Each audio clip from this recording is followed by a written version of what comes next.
Alright. So, we should have an image. Mods, can you please confirm that everything works fine?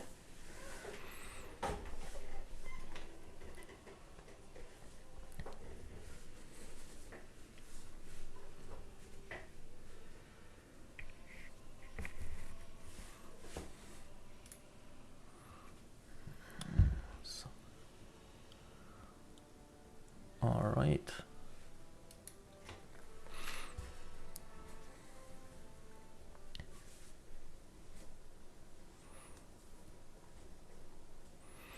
Alright, I think YouTube always has a bit of a delay, I can't really change that, but as long as the audio, the game might be a bit too loud, I'll have to turn that down potentially. You'll have to confirm that for me.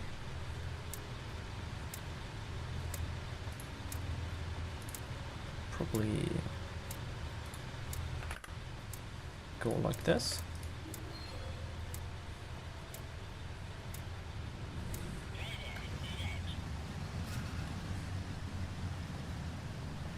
Alright, that's good.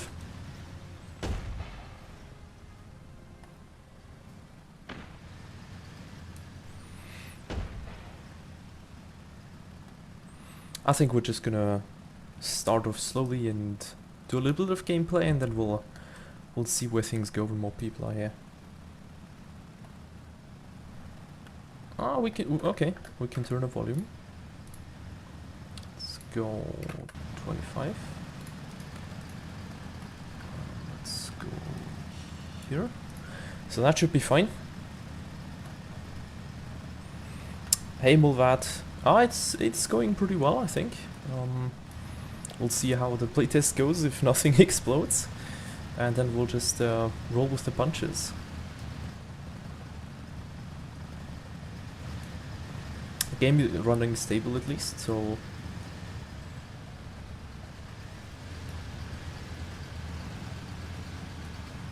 have to be careful because we're just 3 tanks over here.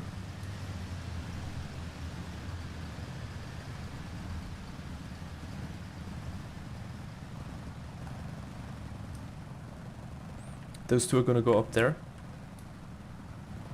So I'll have to be careful. If I play too aggressive here, I might just get rushed by a few people. Europe, yes, platooning works. In the bottom right hand corner, you have a friend list, and you can just punch in your friend's mate, your friend's nickname, and you just send him a friend request, he accepts, and then you can send him a platoon invite, and you can play together.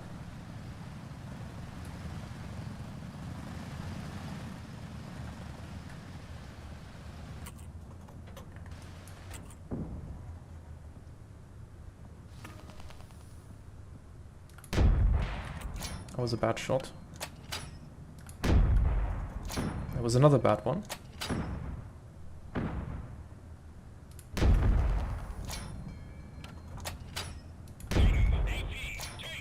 There's one guy behind us somewhere, but I think I can ignore him. Let's try to take that gun out of the game.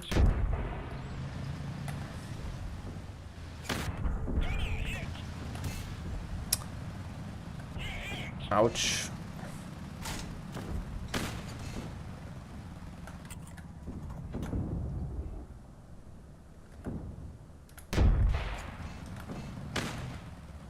I thought those guys were gonna cover me, but apparently they didn't.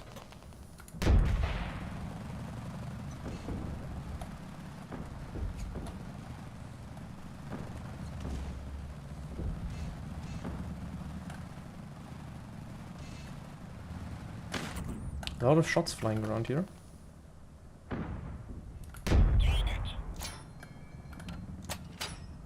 As long as he's not looking at me, that should be fine.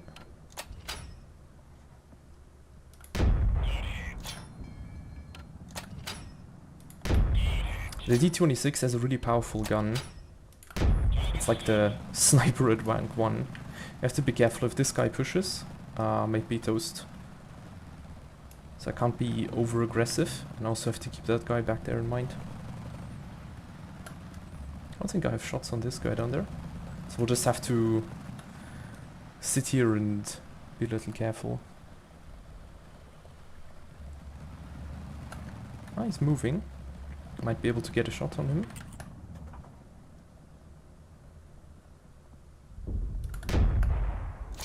T1E3 has such thin armor that I can actually punch through him with HE. So I'll try to do that.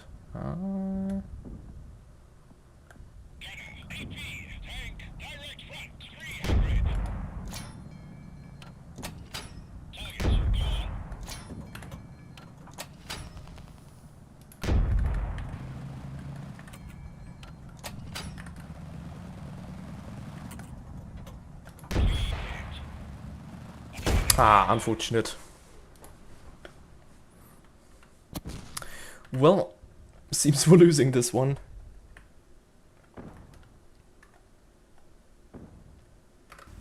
Off to the next one.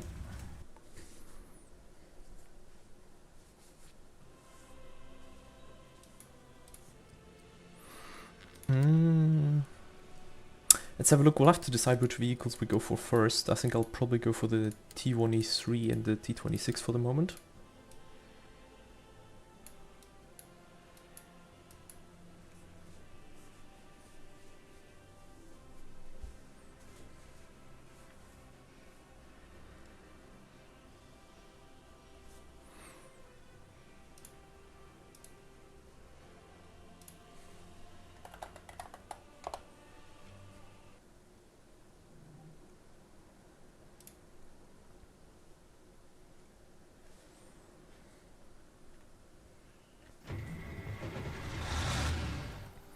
Yes, Anchovy, you can unlock vehicles at the moment. It's really a tokenized system, so it's a bit of a placeholder, but I think it's a bit more interesting when you have a sense of progression and you can work your way through the vehicles. So you basically get 1 point per game. That's essentially how it works. Of course, that'll be adjusted later.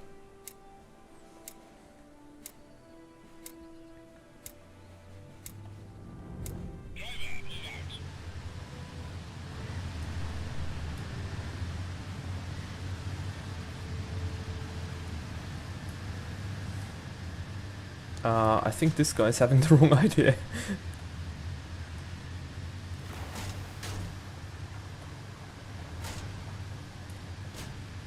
We got 3 T1s here. That's a lot of firepower. So maybe we can like stick together in a group and just see how... Oh, well, he drowned. Oh, whoops. What are they doing? Well, I mean, you know, in the earlier test versions, the bridges were narrow, so we had to widen them because a lot of people underestimated the steering and vehicle physics, and they just fall off the bridge. I think that's mostly sorted now. I have to be careful because we have a few people that are AFK or that haven't come in. So we'll have to see. We might have to fall back very soon here, because we only have 2 tanks on this side. So we'll see if we get like a big lemming train here. We might have to play that a bit more carefully. Another T1, all right. Oh, there's already 3 tanks over there.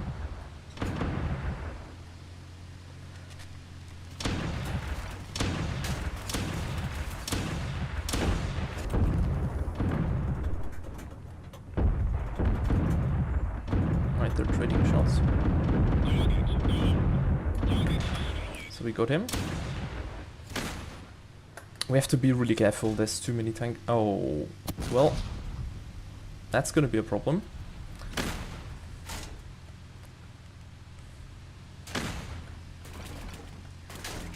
I have to try and generate some distance here. As if we stay there, we're gonna get overrun. But I might have a plan, we'll have to see.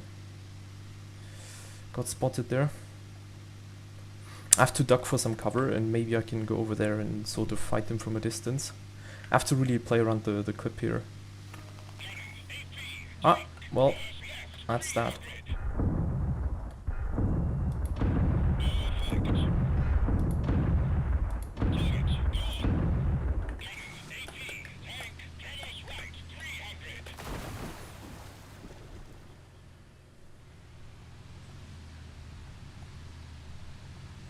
I have to be careful here. Might be able to spot a little bit for my team.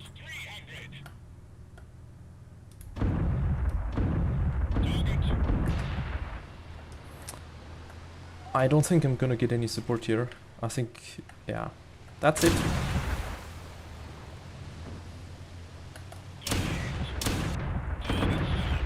Well, we got that guy.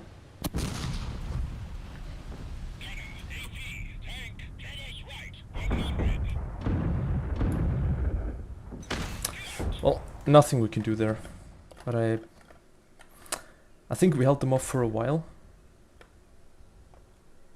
Well, games are going to be a bit wonky, right? Like, people don't know the meta. It has to stabilize. Oh, yeah, I think the free cam feature is quite cool. We're obviously going to extend a few things in the future, but, you know, that's just how it is at the moment.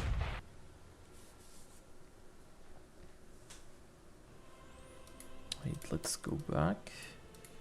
Let's see, we should have gotten a point for this one. Yeah. We'll have to check back later, because we should be getting progression points.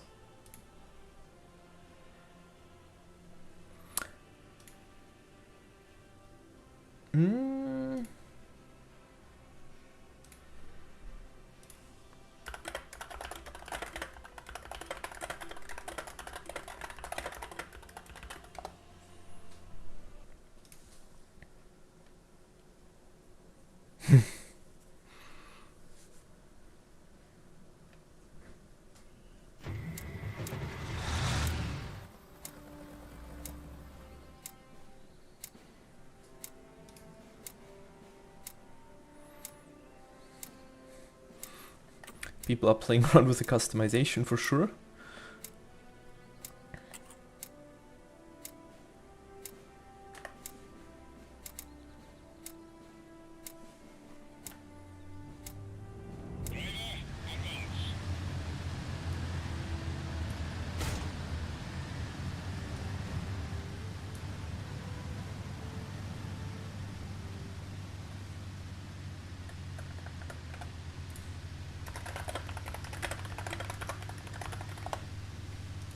Hey Dennis.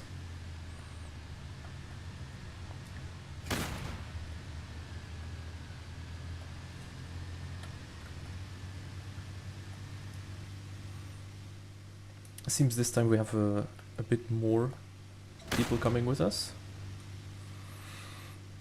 This map is going to get a big rework, so it's in a sort of limbo in between state for the moment.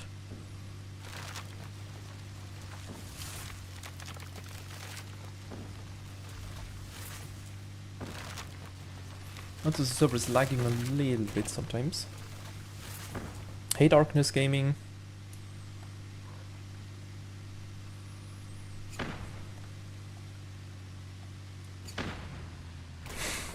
Someone's trying out the HE.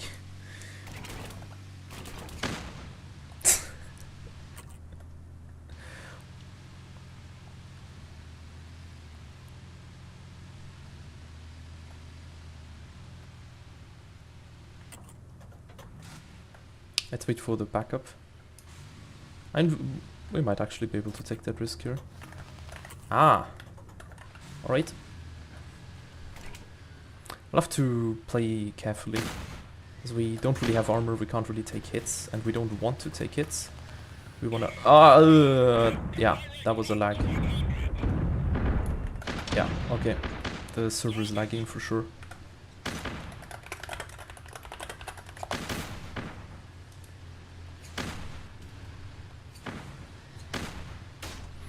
Thank you, Darkness.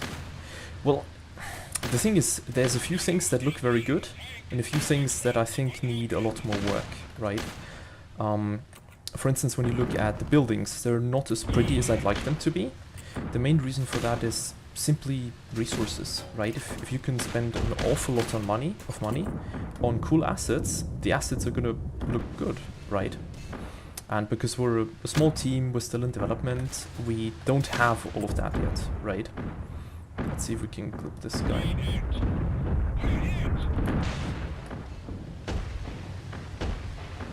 Ah, well, we're cooked.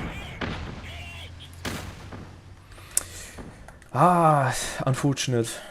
We just don't have enough vehicles on this side. We have a lot of vehicles over here, as you can see.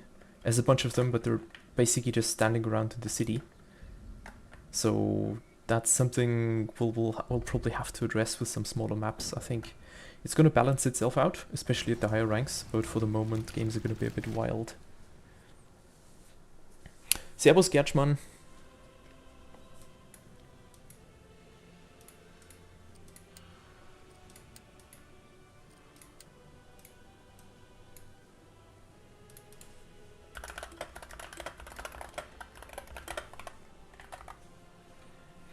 Oh, they don't look...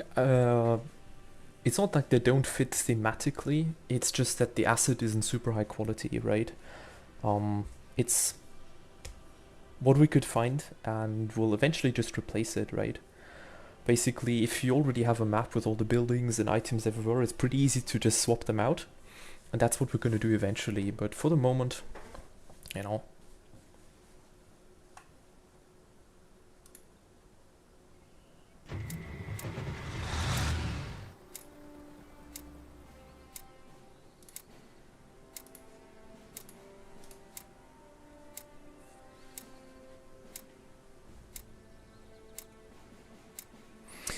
Well, most of the game is going to be PvE, but we do plan for a story-driven PvE mode later down the track. So essentially you'll have a campaign that is centered around some sort of historical event, like the Battle of France or the Battle of Iwo Jima, whatever, right? And you can play that story in individual segments, and that's going to be PvE. But the idea is that you're not going to be using PvE to grind for the regular game. It's really you play it for the story and you play it for the experience.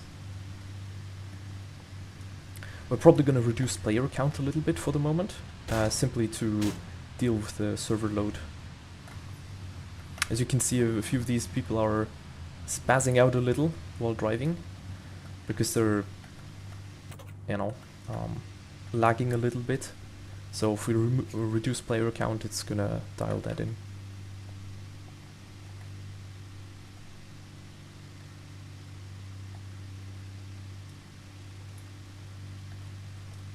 Let's see, we only have 5 people on this side again.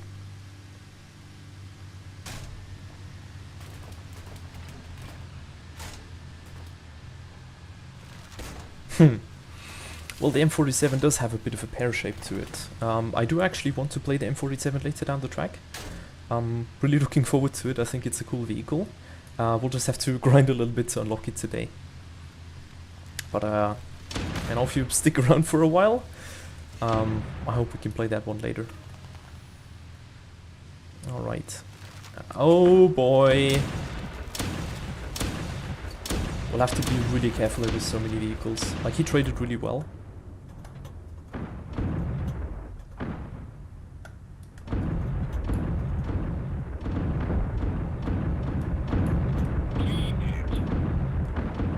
Have to be careful about the T-26. Oh no!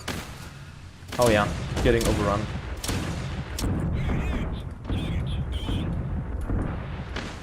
Yeah, this is gonna be a bad one.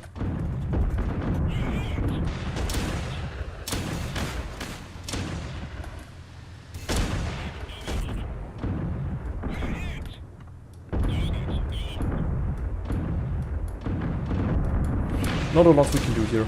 It's just a numbers thing. I'll have to follow the lemming train next time.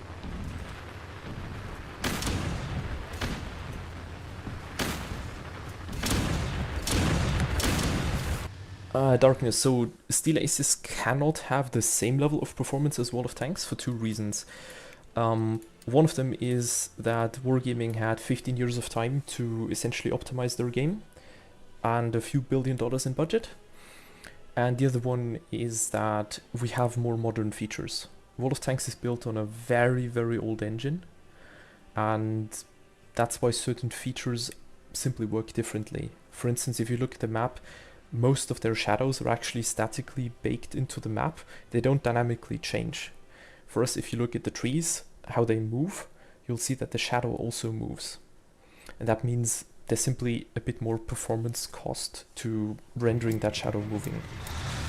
That being said, you can still play it on a pretty old computer. So if you have a GTX 1050 Ti, something like that or more, then you'll be able to play it.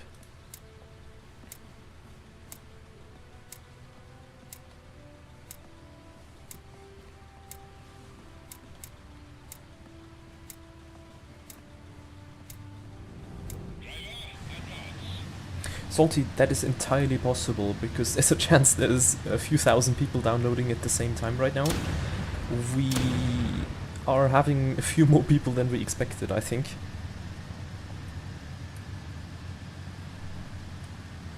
So let's see where the lemming train goes this time and just follow it.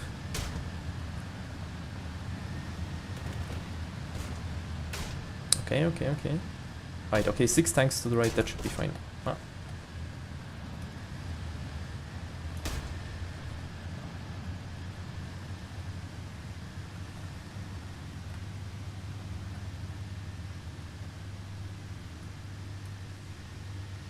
T26s are pretty slow because they're quite underpowered.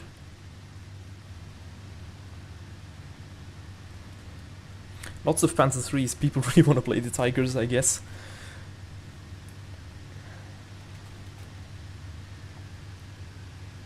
Darkness, no, we use Unity. The reason why a lot of games used to have their proprietary engines is because the standards were much lower, right?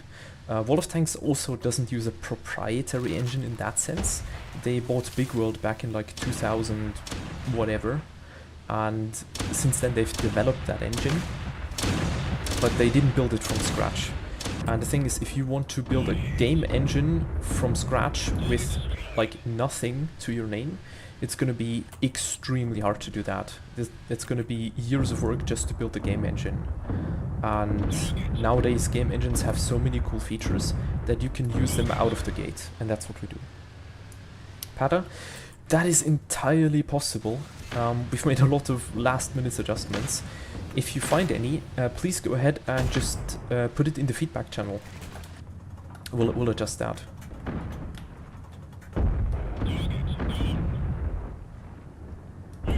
Let's just go for the turret here.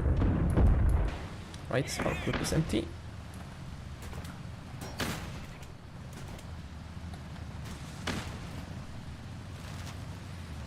Alright, I think we're gonna help push these guys out. They're already getting flanked.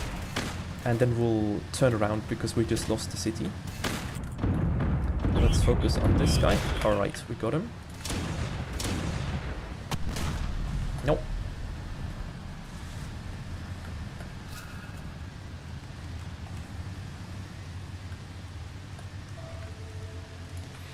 There's gonna be 2 Panzer IIIs back there. We'll have to see. I might go around the far side and try to set up somewhere there.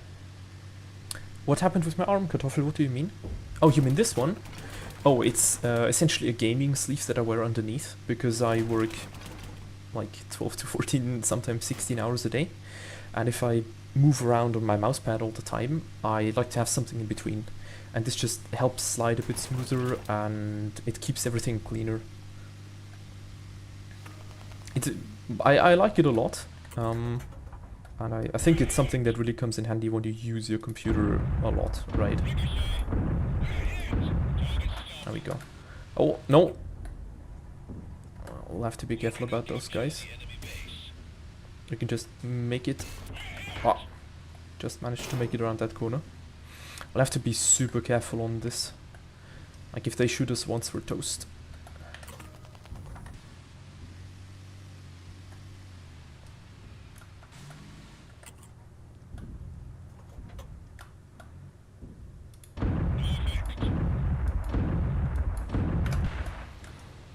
Yep. Ah, damn it. I think there's someone driving around over there. Probably, like on the very far side. But I think we got this game in the bag. Like, our team can just cap out. If Girls and Panzer wanted to sponsor Steel Aces, I don't think they'd sponsor it in that sense. It'd probably be a cooperation. it's something I'd have to think about a lot, right? Golden Panzer is, you know, a lot of people like it. It's pretty funny, I think. We'd have to figure something out, right? I don't think we're at that size yet, and they probably have deals with another legally distinctive tank game. So, you know. Oh, okay, that's probably an adjustment to the queue being done right now.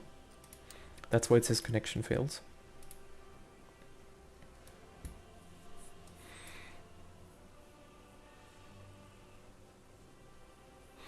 Projectile flying animation needs work. It depends what you mean with animation, because it's not really animated in that sense. It just flies. A poly? Oh, that's a very good point. Do I have the impact view enabled? It should be on. I'll turn it off and on again. I'll have to see, because I wasn't really aware of it. I'll be honest, I didn't think about it. It can help a lot sometimes. You don't really need it if you're experienced enough, right?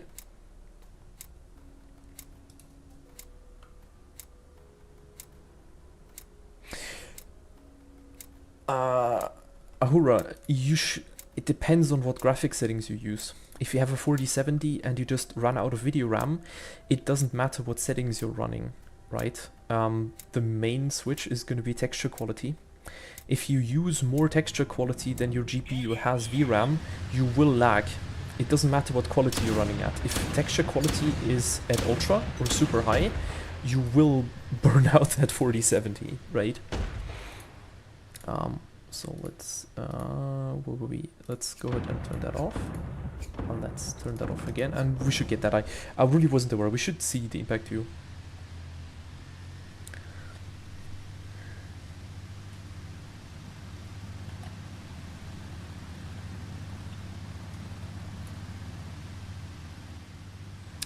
Let's see, the gun on this thing isn't really good, right? It has a lot of firepower, but only at close range. So you want to try and get in close, essentially throw out that clip, and then move somewhere else. So I'll try to stick to this side down there. It has a lot of cover, because if you look at the ballistic drop, it's really bad at long ranges. So you don't really want to take this gun for sniping. Oh, Old Man Gaming. Ball leaving. Alright, that's probably because the how it works is we spawn in the projectile and then it flies on the path that it flies. And the reason why it looks like the ball spawning in is because we spawn it too close to the camera, probably, right? That's the reason. We're gonna adjust that. It's just when the projectile spawns really close, you just see the rear end of it.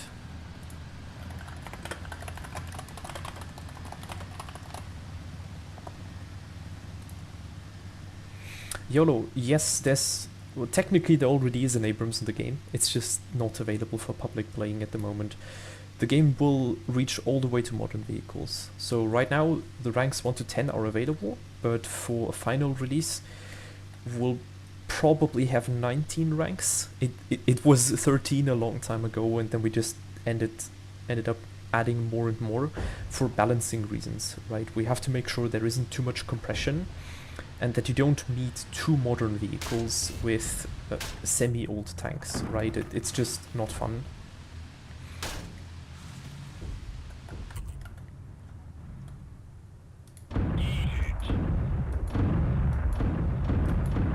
Yes, that's the firepower of two T1E3s. Good evening, Howdy. Howdy, checking means that the launcher is checking the file integrity of your installation. It can take a while, especially if you're running on an old HDD instead of an SSD. If you have trouble, I suggest you ask in the feedback channel, or you ask Hamster. What do you mean by that, Kartoffel?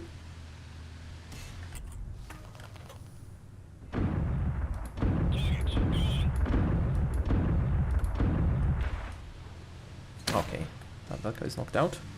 There's a few guys down there, but you're really exposed here, right? This position can be quite dangerous.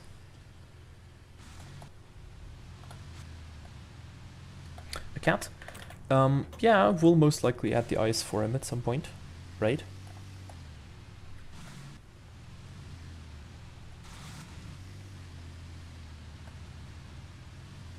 The main problem that you have with late World War II heavy tank designs is if you put them up against two modern vehicles, they sort of lose their effectiveness, right? The problems that we see in like War Thunder, for example, is like a mouse versus ATGMs really doesn't work very well, right? So you have to find a balance in between. And what we do is we just have a cutoff point. Essentially, vehicles of rank 10 cannot meet vehicles of rank 11. We just separate them. Granted, there are some post-war vehicles in the rank 10 bracket and below. Yeah, okay, alright. But a lot of those tanks aren't necessarily as strong, right? Simply because the vehicle is from 1950 doesn't mean it's automatically super strong. No top. You have to learn them. There is an armor inspector in the game that you can use to check where you can shoot vehicles.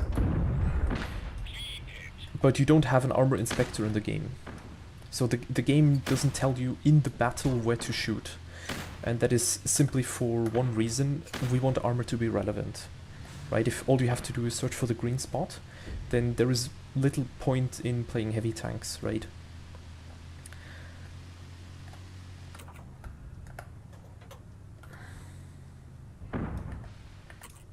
Let's see when he comes around the corner. Hey Sturgy. Hope you're doing well.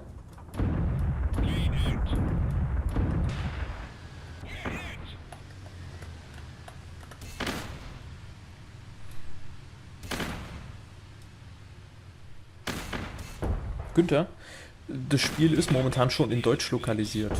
Also es gibt schon eine deutsche Übersetzung, die ist nicht perfekt und auch nicht komplett, aber wir arbeiten dran. Es ist einfach so, wir sind ein kleines Team und wir müssen uns halt auf die größte Menge an Zuschauerschaft fürs Erste fokussieren und Englisch ist halt die allgemeine Sprache. Ah, den haben wir erwischt. Da vorne wird wahrscheinlich der T26 rüberkommen. Oh, hier haben wir einen seltsamen Collider. Das muss ich kurz aufschreiben.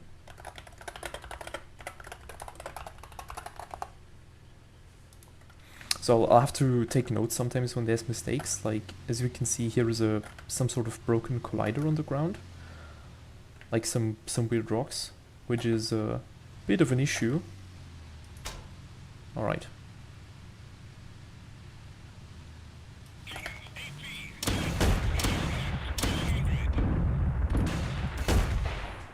There we go, that's all we can do. We're not gonna reload when he pushes, so we can just try to put one clip in and hope for the best.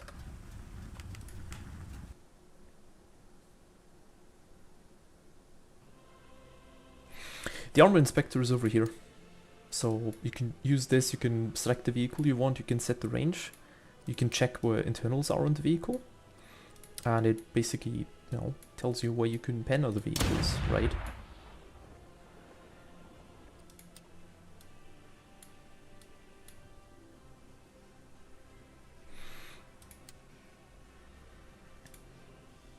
Günther, du kannst die Sprache direkt hier umstellen, wenn du im Spiel bist. Hier Settings, General, Deutsch.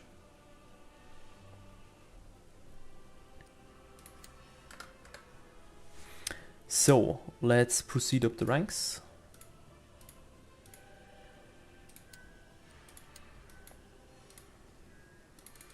Currently there is no progression in the game. So, or no real progression, right? There's no finicky upgrade system or anything. So it's a bit simplified. As you can see, we have two different rounds available for this gun and one is just flat out better. So M74 is essentially the older round. It has horrific drop at range, it flies like a brick. And M51B1 is somewhat improved. But you also get M63, which is an SAP round. That stands for semi-armor piercing. So it's basically an armor piercing round with a very large explosive filler, so it does more damage. And well, we should take some of those, because there's a lot of vehicles at rank 2 that don't necessarily have the armor to block around 30 mils of pen. So we'll see. See? It's not that the game can't handle it, right? It's just sometimes if you set the wrong setting, it doesn't matter what you do, right? Setting too low and will still lag because it doesn't have enough space. Fallen Goat, there are a few rules. So if you die too quickly or if you don't do anything combat related, you will not get points. Though there might have also been a bug somewhere, so that should be adjusted.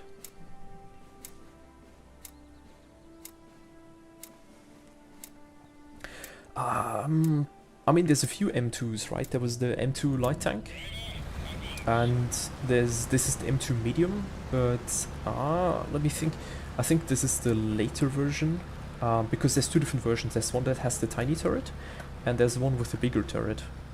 And we'll have to go with the team here. As we can see, the games are stacked with R35s right now. This tank is really nasty, right? It's essentially a French tank from early World War II. And it was given to the Romanians by the Germans after they captured it. And the Romanians wanted to upgrade the firepower, so what they did is they just stuck the Russian 45mm in there. And it's sort of this in-between thing. Well, the 4070 Ti actually doesn't have a lot of video RAM. If I remember, it only has 8 GB of video RAM, or 6, I'm not sure. Nvidia really likes to cheap out on the amount of video RAM that they put in graphics cards. So, essentially, certain cards, even if they have a lot of processing power, just can't handle the bigger textures. Yes, the 4060 has, I think, was it 16 GB of video RAM or something? So, you'll just have to play around with the settings a little bit. The game tells you how much video RAM you have and which settings should work or not. You should also restart the game after you change the major quality levels, simply so you can unload and essentially free up that memory. Oh boy. This is gonna be a battle for the ages. I think there is a way we can outskill this guy. Yes, I think we can just outshoot him.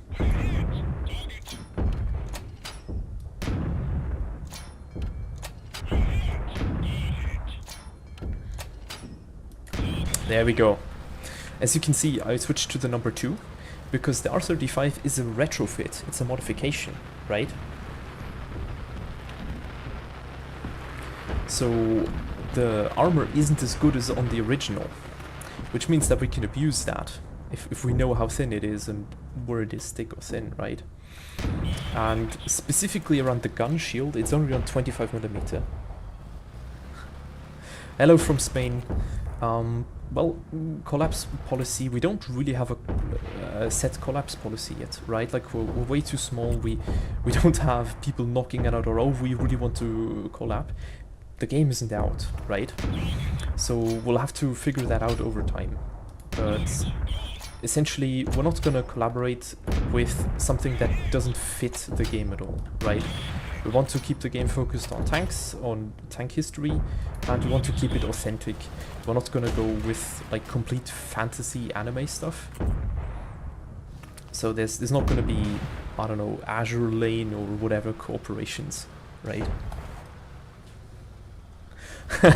Yes, it is called Toaster because it's meant for toasters. Let's see, the R35 is getting flanked. I don't really want to face him head on, right? Because he has enough pen to go through me from pretty much anywhere. So I don't want to take unnecessary damage because I can help take this guy out now. There's medium tank somewhere over there. We'll just sneak around here, and there we go. He won't be able to run away. Will he? No. And there we go. There's a Panzer IIIe over there. I'll have to see what he does. Well, it's the first thing that came to mind, right? But I mean, since he's exposing his top like that, it's very easy to exploit his armor, right? The Panzer IIIe has a lot of armor down here, but not if he shows his roof, right? So that was an easy farm here. Will we get Steelers? Yeah, I mean, for Twitch, I don't know actually. There may be some regulations because, and I may be wrong, right? Like I don't know. I'm not an expert on this, but basically, as soon as you're an affiliate on Twitch, you can get subs and so on. And I'm not sure whether the rules for that are a bit different if you're an account owned by essentially a company, right? Let's see if we can go through there. Probably not at that angle. It's gonna be hard. Maybe we can go through the gun shield. No, we can't. This is gonna be ugly. Shots are going a bit low.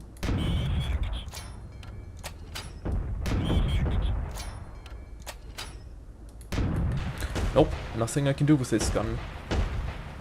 I really didn't want to like push here for no reason, but I should be able to... okay. Well, that's what the bigger guns are for, right? We don't have high explosive rounds on this gun. I might be able to go through that gun mantlet. What is that? If he turns his gun, maybe. We can just blink away.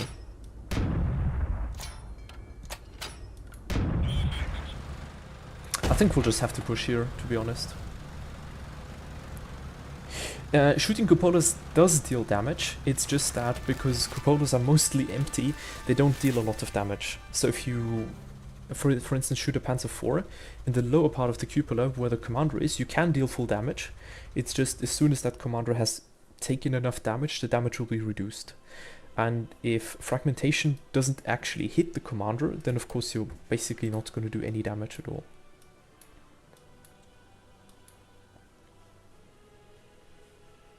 Well, Salty Bomber, you shouldn't worry. Right now, we're in the European time slot.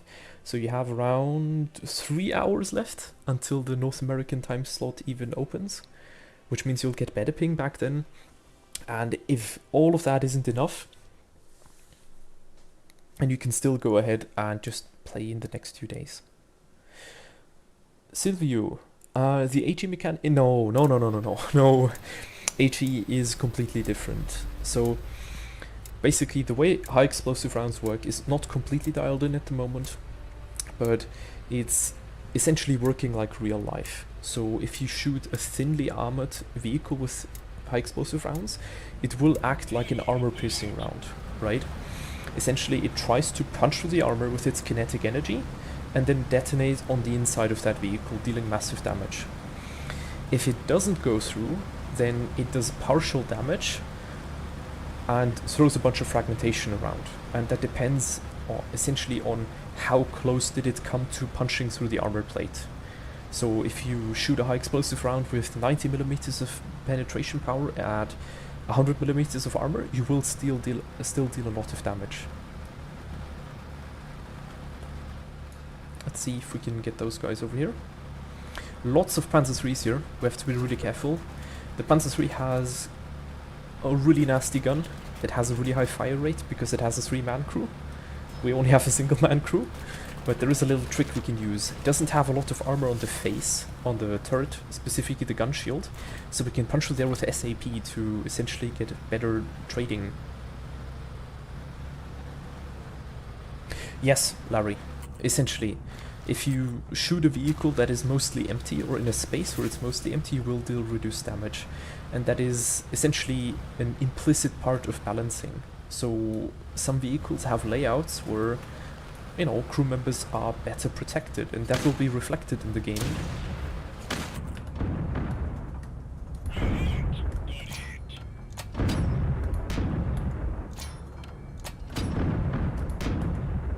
Oh, I think we're lagging a little bit. There you go, you see we can go for 46 damage. Ah. Oh! I think I know why I'm lagging now. We can also go for the lower plate because it's not up armored. Not at that angle anymore though. I think we can push that guy out if we're careful.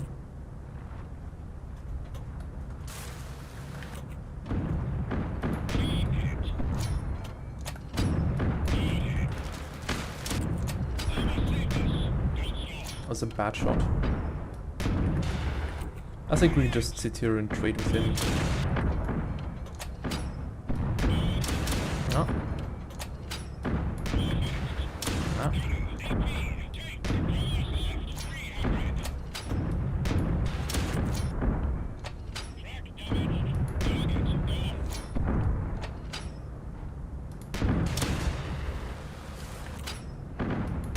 We just have to take these guns out, that's really important. We have to make sure we reduce the number of guns.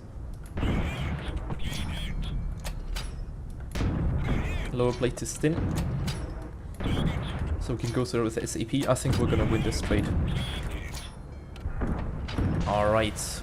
Well, we survived that one. That was a shootout. Hey Rubber Duck. Glad to have you here. I hope you're having a great time.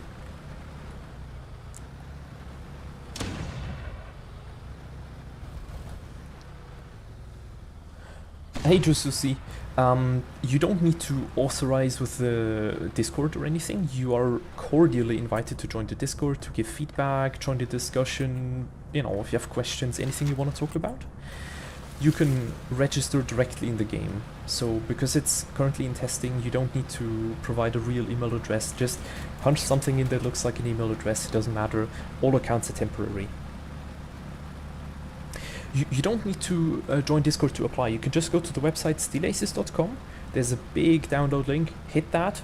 Get the test guide. It's a PDF. It's going to have all the information on how to set up the game. And you just roll with that. I think what I'll do is I might have to try and get over there. I made a bit of a mistake because these guys are going to push in. And I'm really in no state to fight someone head on. So I might be able to sneak down here. This is not recommended. And I got... No? Okay, yep. You have to be really careful with driving over rocks in this game. Because, you know, tanks are not good at driving over rocks and smashing into boulders at 90-degree angles. Happy to hear you're having fun, No Top. The game is really work in progress, right? It's not finished. We're working really hard on it. We're a small team, and we just want to make the best game possible, really. All right. I think those guys overestimated themselves a little. Like, you can't push into like 3 or 4 guys when you have only 2 vehicles. They underestimated them. The R35s are going to be really... You saw that punch there? That was a T26-4 with a KT28.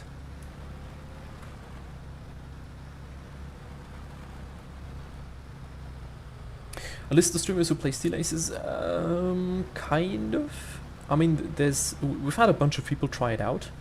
The thing is, because the game isn't out, you can't just hop into it on a Monday and stream for 8 hours, right? We don't really have that option at the moment. But eventually, I'm pretty sure there's going to be a bunch of people who will stream it. We will build our own community, I think.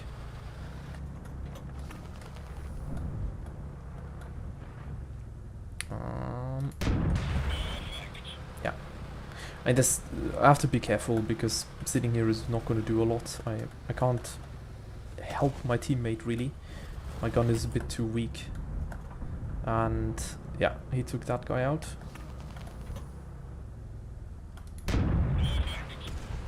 They're really wasting shots if they're shooting me.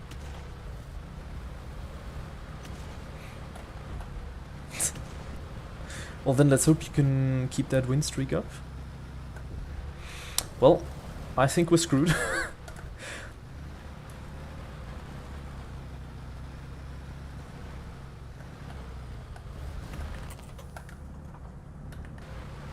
That's probably a Panzer III. Oh, alright, okay.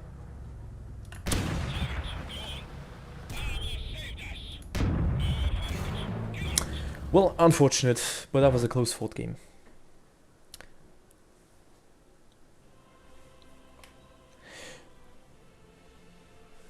Yes, there is. You can go to settings under general camera shake. You can turn it off. Some people like it, some people don't. I personally play without it, so you just turn this to off and it's problem solved. I think we can unlock our next vehicle here, right? Yes. So now we can have some double turret action.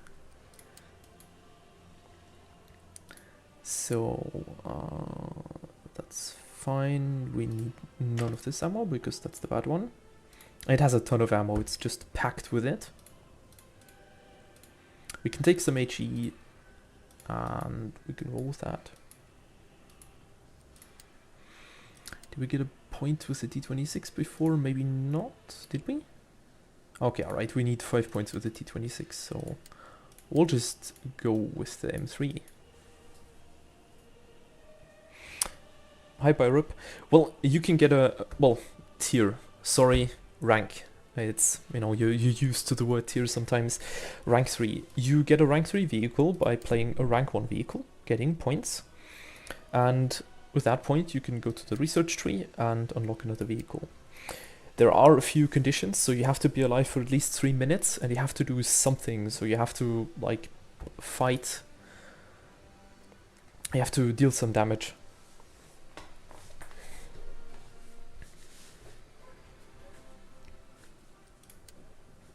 Should be able to get into a game in a second.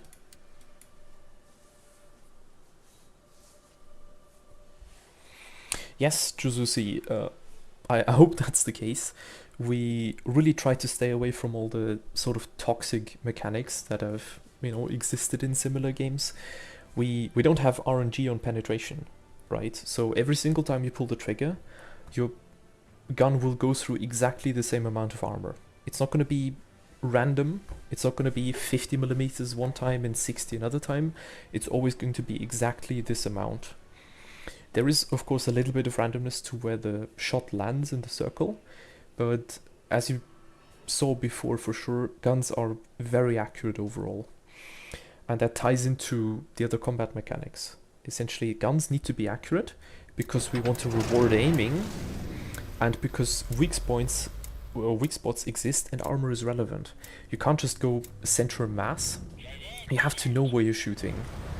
And in order to facilitate that, we can't have stuff like an armor indicator that tells you where the weak point is. I have an awful lot of Panzer IV F1s here. But you might have to check with the Discord server. Just ask somewhere in the feedback channel, there's going to be support there.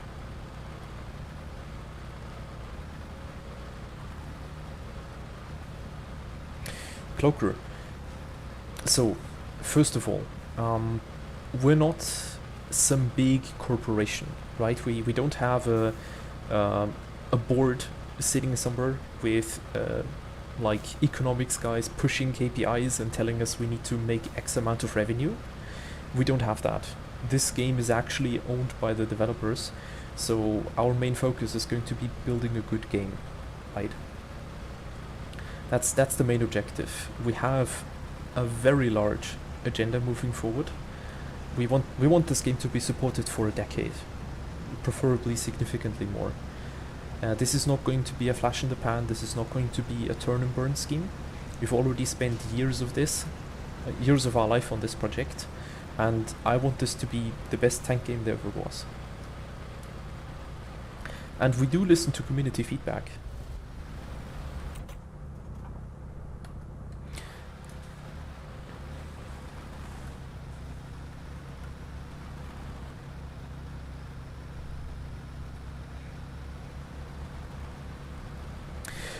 Of course, there will be, or we have to make money somehow, right? That's a totally valid point. And there's going to be multiple layers to that. So there are vehicles that you can only get for spending money, but we're very specifically going to call them collector's vehicles. We don't use the word premium. I don't want to use the word premium because people have really bad associations with it, right? We know what other games, or in general the gaming space, has done with premium items, you know, essentially pay to win. We don't want that. We want collector's vehicles that are unique, right? And you buy a collector's vehicle because you want to have that specific vehicle, because you're a fan of that vehicle, because it's a special vehicle that was built by your nation, because you want the unique gameplay. That is why you spend money on the vehicle, not because it's better. Ah, there we go. We should be able to take that guy out.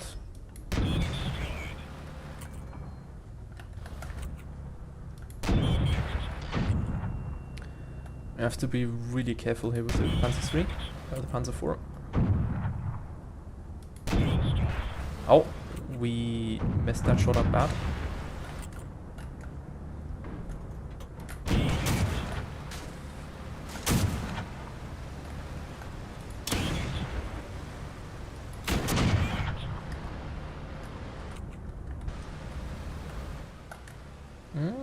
Do we have a line of sight? I don't think so.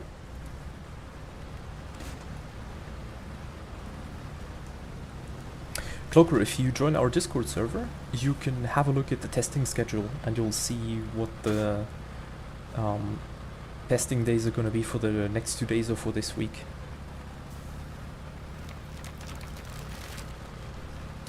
Fabianus, das kann an vielen Sachen liegen. Es kann sein, dass der Server vielleicht laggt. Es kann sein, dass deine Internetverbindung schwach ist. Ich würde dir vorschlagen, am besten unser Support-Team zu kontaktieren. Einfach in Feedback reinschreiben, schau, dass du Lemior erwischt. Und der wird dir da am besten weiterhelfen können.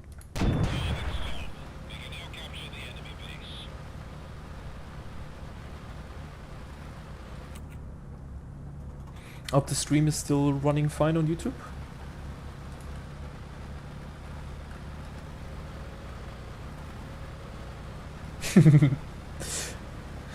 Das kann gut sein, dass der Gute am Brennen ist.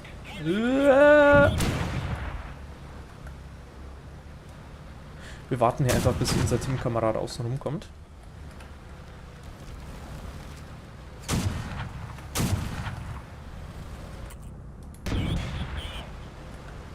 Oh. I switched to the wrong gun. I switched to the 37 instead of the 75. Ah, unfortunate. I couldn't help him. Well, I think we're still gonna win this one.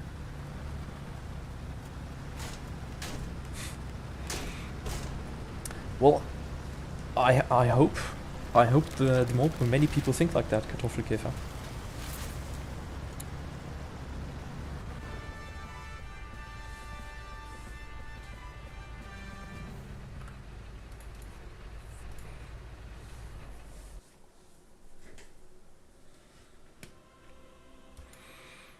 So we have points. How many do we need? We need 2. Ah! Alright, so I'm gonna go for rank 5. We'll have to see, maybe there already already people at rank 4. So, same with the Sherman. M72 is basically the standard round, it's not super good. The APCR round is alright. The problem is it reduces the damage output a lot. So you can use it, but if you just spam APCR everywhere, you're gonna lose a lot of fights.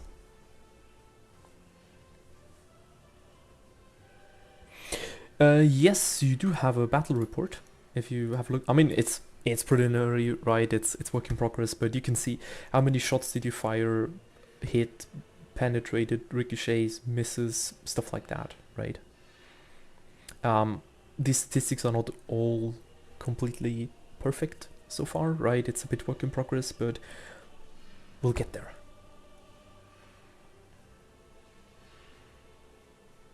Hey Lakini. Op Polymorph. Or OP Polymorph. I have to say it does feel a bit unreal. I am used to seeing code that I wrote work, because I'm actually from the automotive space, so I used to build driver assistance functions. And you get into the car, you have a test scenario, and you see, wow, it's actually doing what I did, and you get all giddy about it. It's still really amazing and sort of weird. It's hard to believe that we built all of this. because it's been over such a long time. You spend so much effort on it, but I'm really proud of it. Lakini, that's just randomness, right? You have a 50% chance to get the desert map, so there is a chance that we get the desert map a couple times in a row. At the moment there are just 2 maps available. We will expand that, but it's simply map development costs a lot of time and a lot of effort, and we will expand the available maps. We're probably gonna go ahead and add some small maps for smaller vehicles first, simply because stuff like the bigger tanks, like Shermans and so on, they work pretty well on these maps, but the small tanks suffer a little bit on these very large maps with the large combat distances, because the guns don't really work that well. Well, Rubber Duck, I hope you weren't the Panzer IV that died next to me because I switched to the wrong gun. If so, I apologize.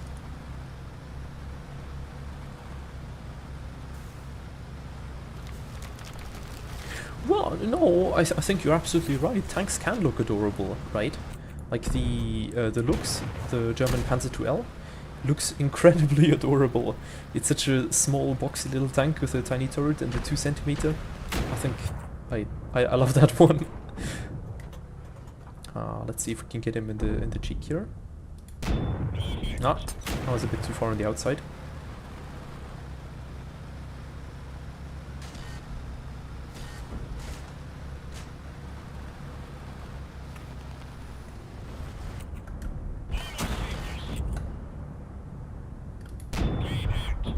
We can outtrade him, we can basically just angle. Oh, that was a very unfortunate shot.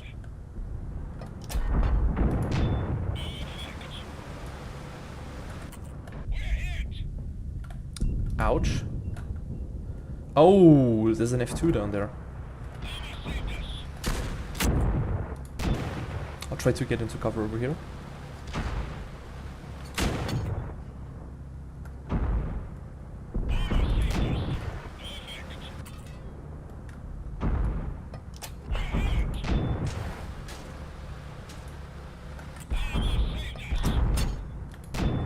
Oh boy. Sherman gun is really... Oh, I think he's getting flanked. Might have to get some APCR here.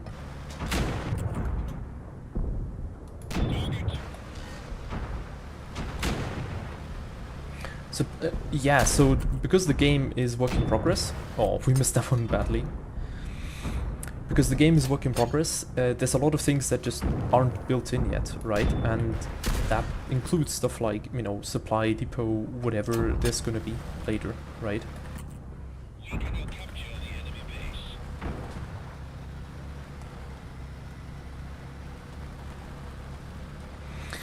I mean, there's a few things I'll have to double check, right? I think the Sherman's third armor may be incorrect, or it may be too thick.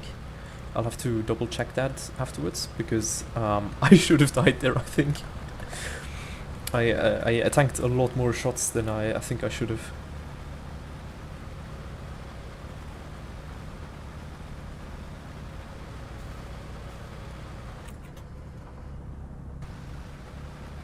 I think we can just go for the cap now. The Sherman has a pretty decent damage, so it basically, the gun shoots decently fast, it has a decent amount of damage, it just doesn't go through a lot of armor. That's sort of the downside it has, but it's a balance, it's a compromise, right? These guys are gonna go reset the cap anyways. There's not a lot we're gonna do. I mean, we can sit around and chat a little bit.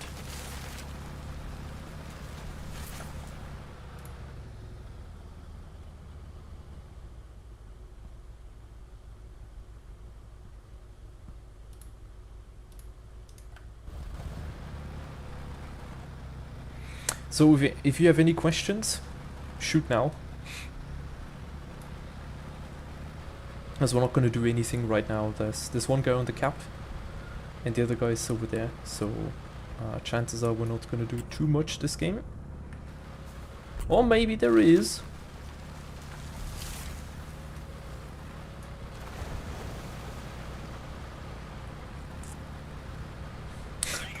Which tank would I take out for a date?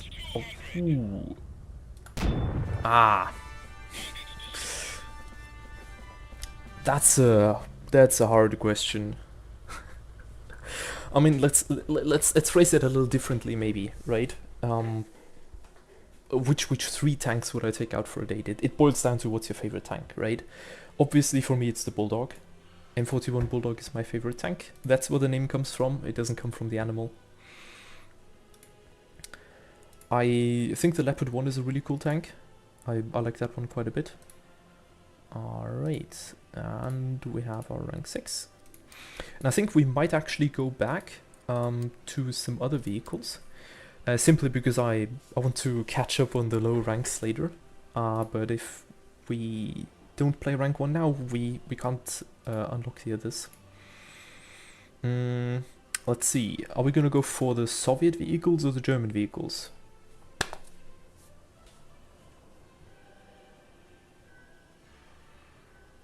Tank Simulator when?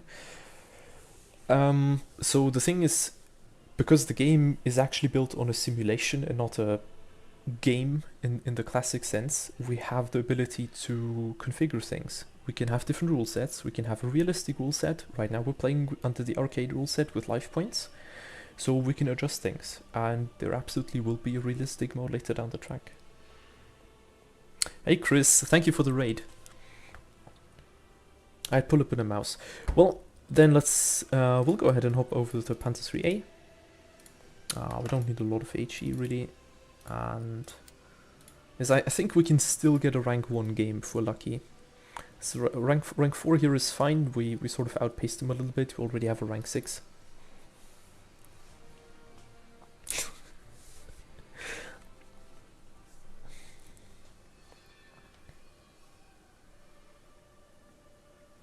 Good evening, Chris.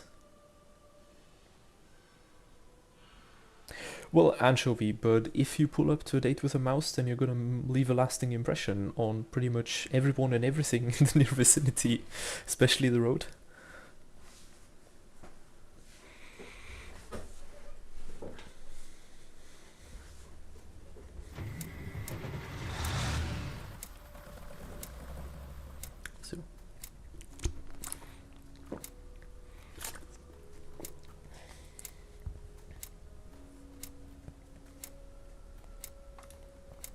Well, Chris, that's the whole point, right? The game is work in progress.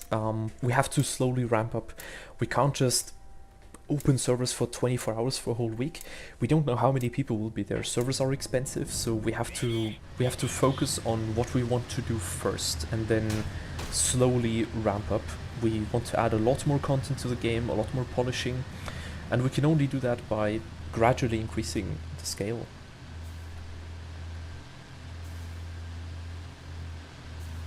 Yes, I am the Bulldog himself. I'm the lead developer and CEO behind the project.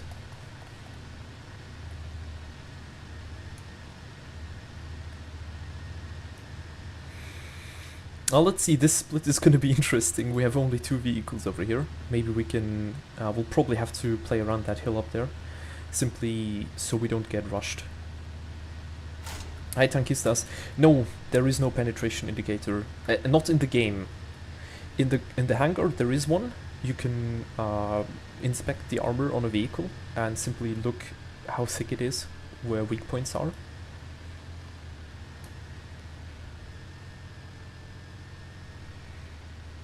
Thank you very much. We're gonna continue working on this, of course.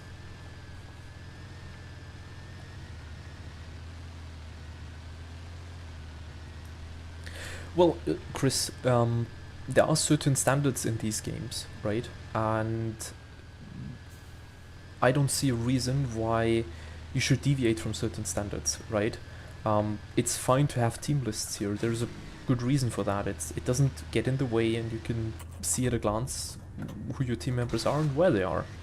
So, you know, sometimes you don't have to touch a running system. Poly, kind of. So, a lot of games handle it differently, but the way we handle high explosive rounds is essentially how they work in real life. High explosive rounds have essentially two ways that they can work. They can work in essentially impact detonation mode, and they can work in a delayed detonation mode. So they don't explode on impact, but they explode a little bit after impact. And that's what you use when shooting bunkers, fortified positions, and so on, and tanks.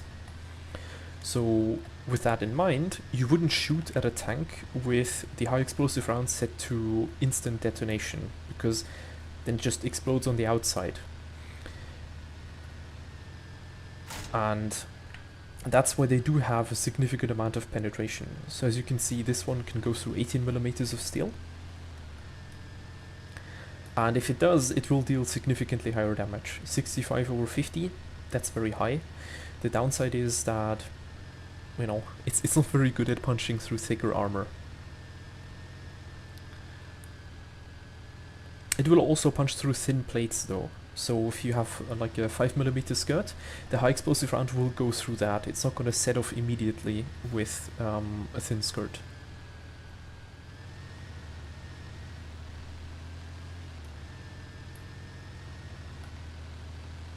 Let's see, I think most of the combat is taking place over there. They just all lemming trained in that direction. There's not a lot going on over here. So we'll have to try and get into the fight.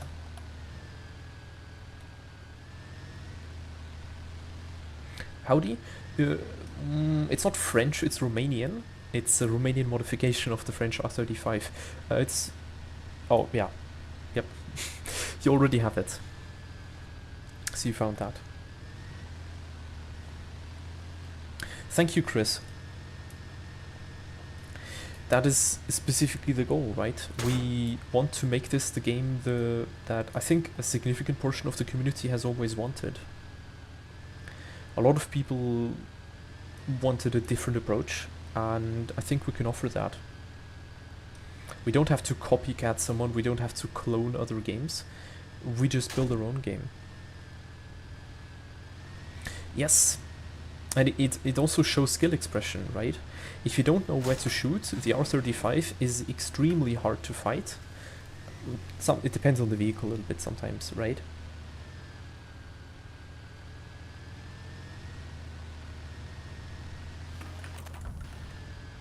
Oh, I should probably watch the game.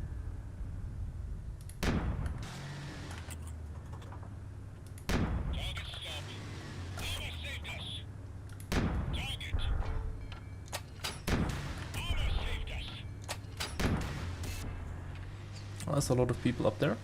Might want to fall back. I don't want to just stay there and get shot by... Ouch! 5 people.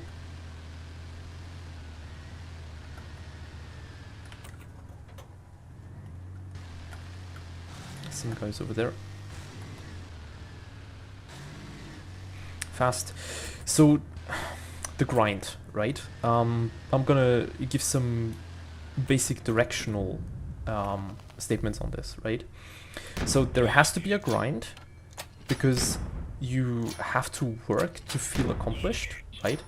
And it's also very important that there is a grind for people to learn, right? If you can just immediately unlock everything, then we get a lot of players that don't learn the game at higher levels. And that's really not good for the game, right? It hurts the game to have players that are inexperienced at high levels. However, what I don't want is Steel Aces to be like a certain other tank game where people start playing because they want to play in Abrams, and then they have to grind for 3 years to finally unlock that vehicle. Oh, damn it! Wasn't paying attention. I mean, he's probably gonna kill me, but I can make it harder at least.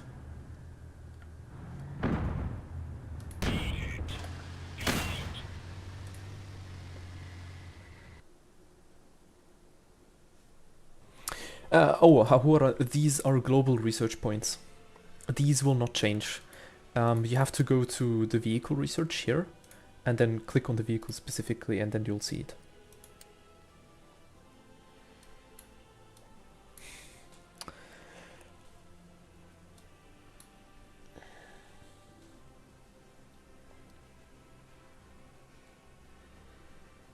Thank you for your vote of confidence, Brax.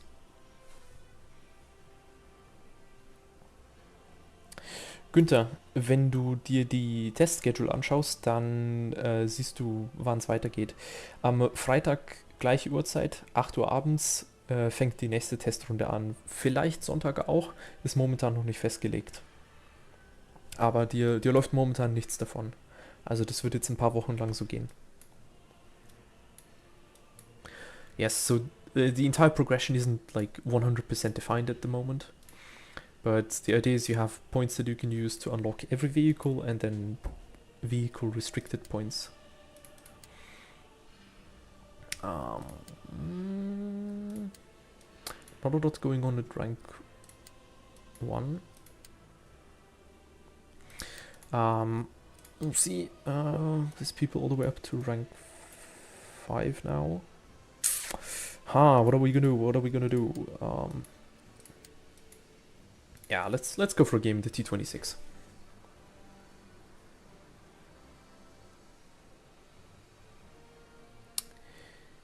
Hi Vincios.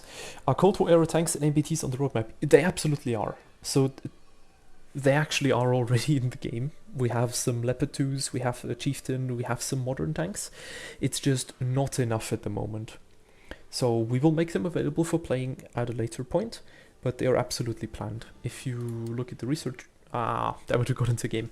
If you look at the research trees and you scroll down, you'll see that there's 19 ranks.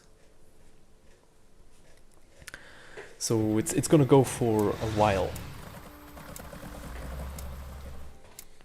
Hey Rod, I logged out to reset my and used the same login, but my progress is gone. Do you have to? No, that shouldn't be the case. I would suggest you have a chat with Lemio and ask him about that. He should be able to help you. I'll probably go for a restart in a bit as well. Just to reset performance a little bit, because with the double stream and so on, performance degrades a little bit over time.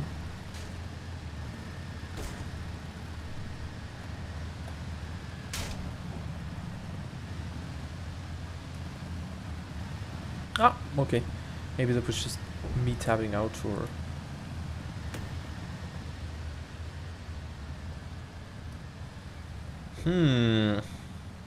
People are being indecisive. Might have to just lower my settings too high.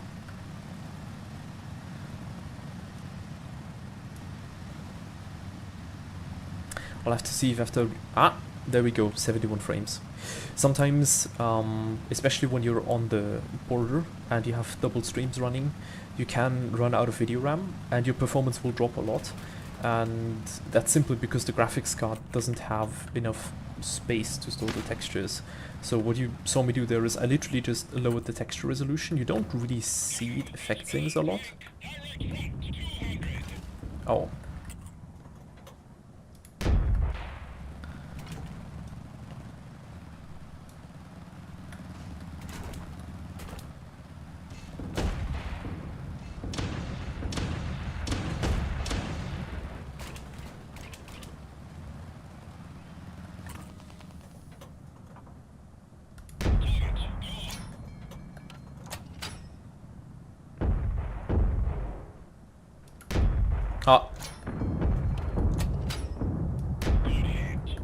That was a bad shot, as you can see there. I just did 41 damage.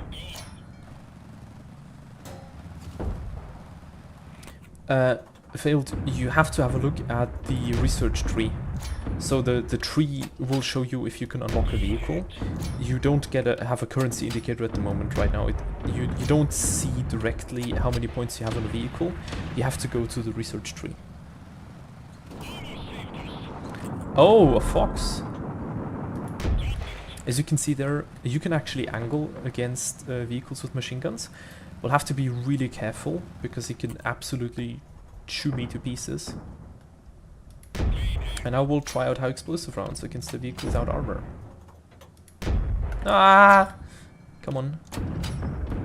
There you go. See, 96 damage. I have to be Fox is trying to flank around, I think.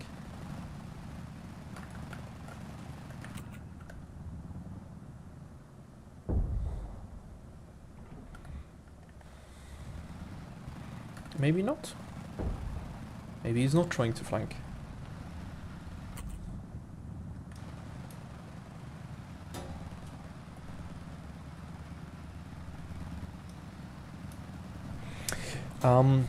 Akini, that's because it's not quite decided what final state they will get. There are some vehicles that are supposed to be special reward or collector's vehicles, and they may be marked as green.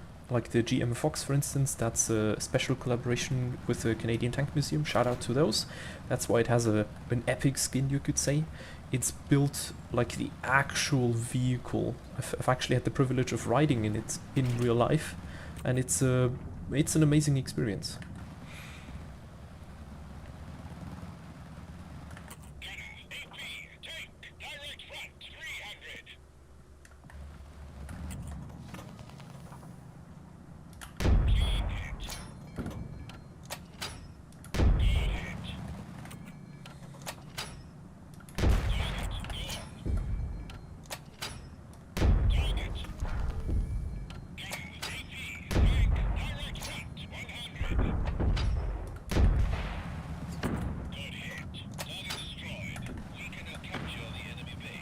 Let's see. I think a bunch of the enemies probably turned around to defend their cap.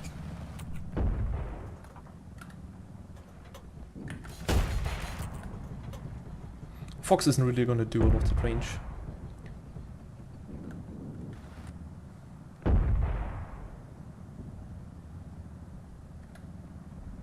Might be able to sneak a shot in there.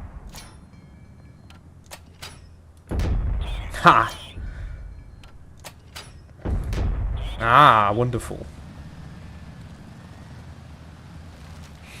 Yes, OP Polymorph, that's simply because we don't have enough vehicles for them at the moment. Like, France is mixed with Romania at the moment. It's just, we have the vehicles, so we might as well put them somewhere.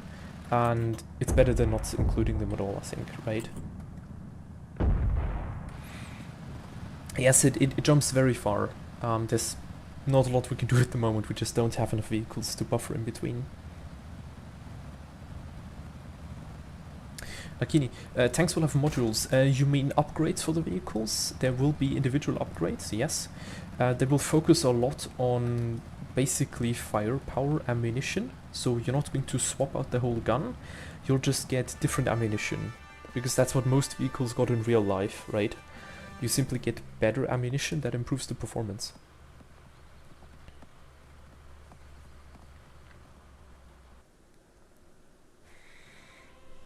And I'll go for a very short restart.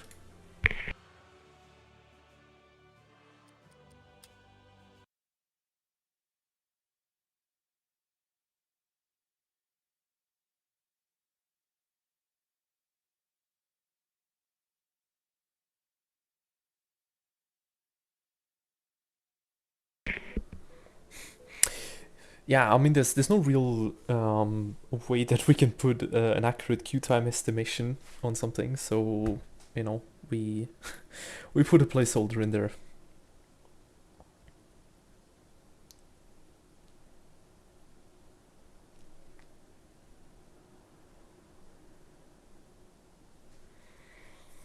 I just have to wait, the launcher is going to pull a little update, so we'll be right back in a minute.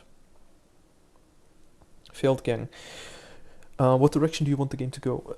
So the thing is, steel aces can be configured for multiple directions. What you can experience right now is sort of an arcadey format, right? It has a lower entrance barrier.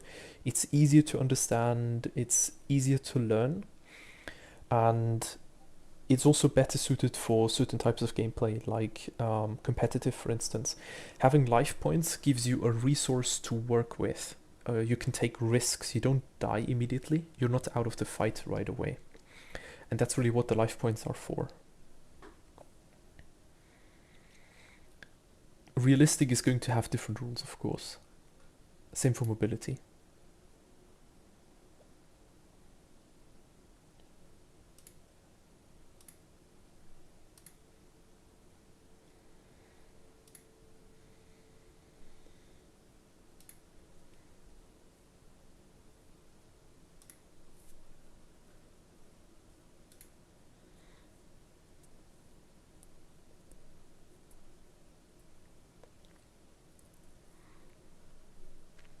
Almost done downloading the patch.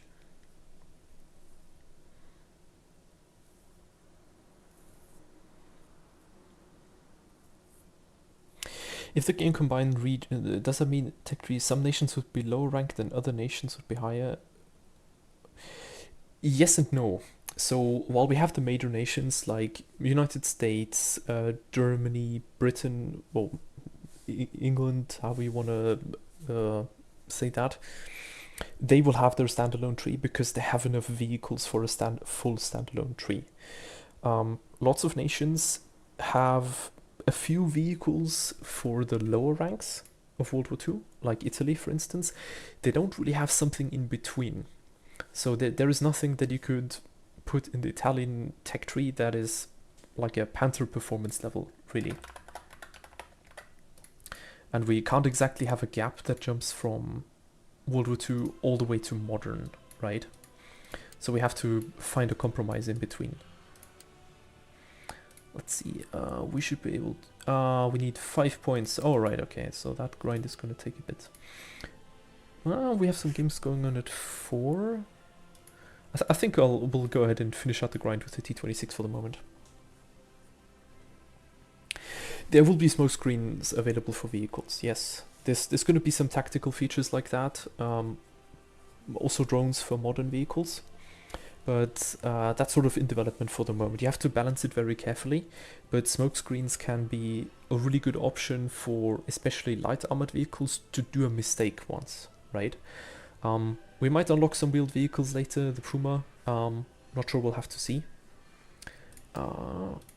Speaking of that, let me have a look.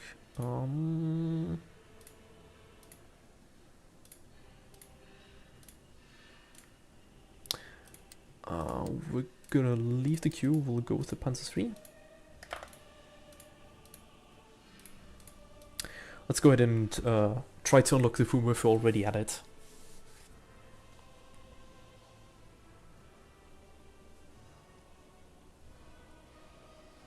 Thank you very much, Failed Gang. We've worked incredibly hard on it.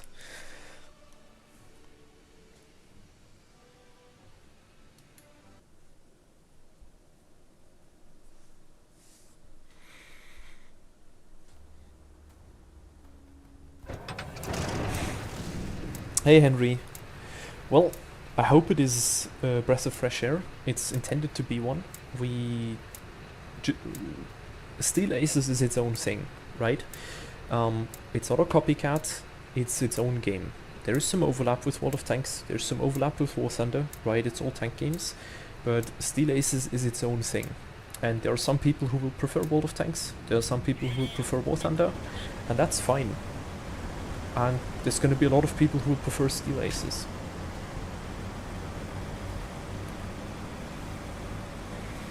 I think there's a significant amount of people that never really got what they were looking for in the other two tank games, which we can see in how frustrated a lot of people really are with those games. And I think we can beat that. Yes, you're right about that, Tamakakure. So I can't speak for PvE missions or story-driven missions, because story-driven missions give us a lot of freedom. So, for instance, if you fight against another player, it should be balanced or fair usually, right? You don't want super asymmetrical fights like tanks versus planes or tanks versus helicopters or tanks versus artillery, right? We all know those. What you can do in a PvE format in a story-driven mission is completely different though. You can allow people to shoot things with a Sturmtiger. It could be completely broken in a regular game, but again be incredibly fun and cool in a story-driven mode. And that's what we can do with that. So all of the crazy stuff, we can just pack that into separate game modes, where you don't essentially annoy people with it. It can be a cool standalone experience, really.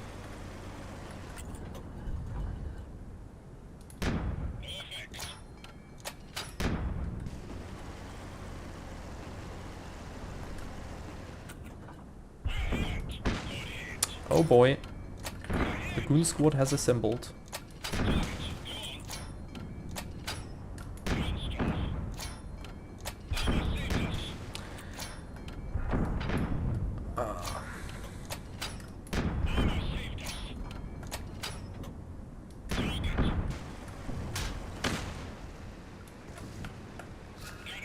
might need some help, but I don't think I'm gonna get any.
So the shots sometimes don't quite go where I aim them, which can be quite frustrating.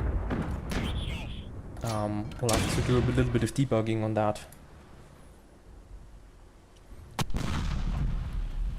And the thing is, I'll have to check with that. It may be an online thing specifically on the servers, but my shots weren't quite going where I was aiming them sometimes.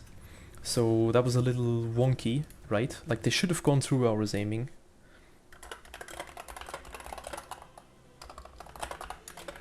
That may have something to do with the reticle smoothing.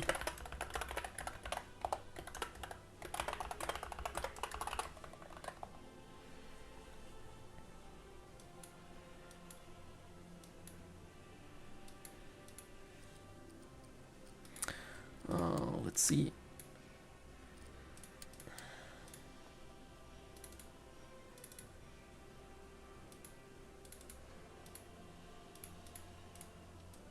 Let's see if we can get some higher rank gameplay in.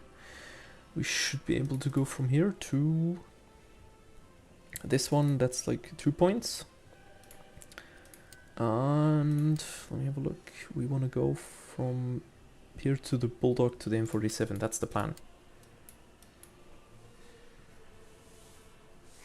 Hi, Wholesome.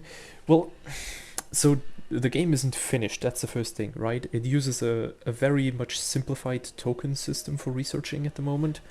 Essentially, you just get a point per game, and you can use 2, 3, 5 points to unlock the next vehicle. This does not reflect how the progression system is going to work when the game is released. Hardware, what we're testing, well, right now we're testing everything mostly, right? We spent a couple months in close testing where we made sure that, you know, most of the performance issues are done. There's so many things that just appear during game development that you'd never expected. People try to do things that a developer would never think of because they have, like, you have a different mindset as a developer, right? And a player will try to press some weird combination of buttons that break something that you would never expect, and you can only find that out by going through testing. Server performance, of course, that's a big thing at the moment. We just want to see how much performance we need, but I think it's going pretty well so far. We have a significant amount of people playing, a lot more than we were expecting potentially. I'll have to align with my team on that later, but it's just a little bit of everything and just giving people the ability to try things out and just feel the game out a little.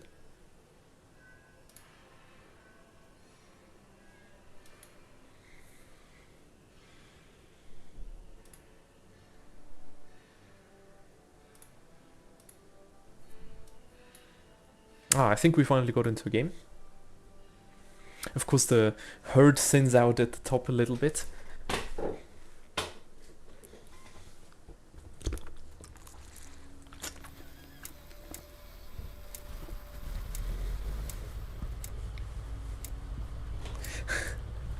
Yes.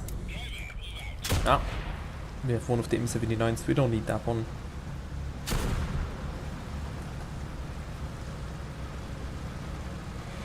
Lots of VK36s. That's gonna be interesting. VK36 has a squeeze bore gun.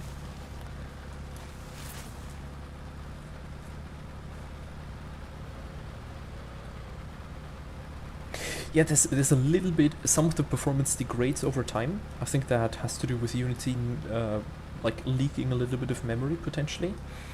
It may be because we're not like unloading some texture even though we should. We'll just work on that, but I'm really happy that it runs so stable and well at the moment.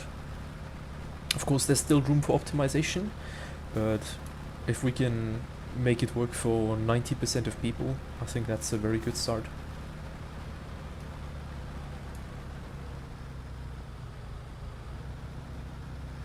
We seem to be getting a lot of like evening settings today. I think we've had the desert map like 4 times in the evening scenario, right?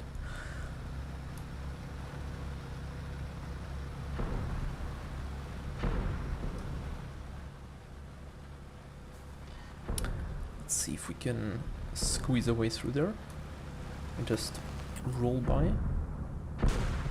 As we don't necessarily want to pick a head-on fight with a VK36.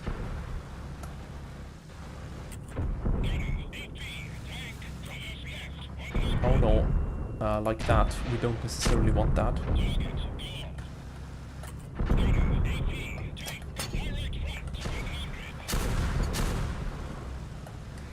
A lot of these guys here, boy.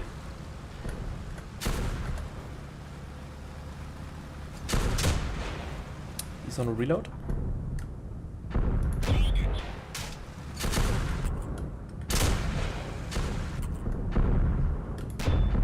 Ah, we missed that one. We have to shoot the VK36 in the turret. Ah, bad shot.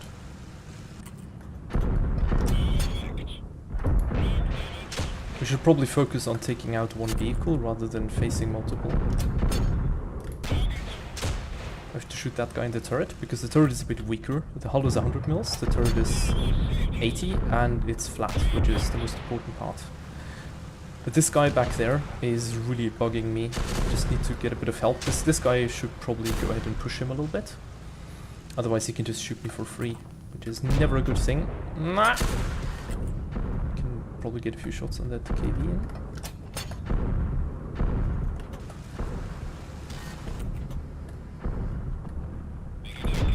Oh.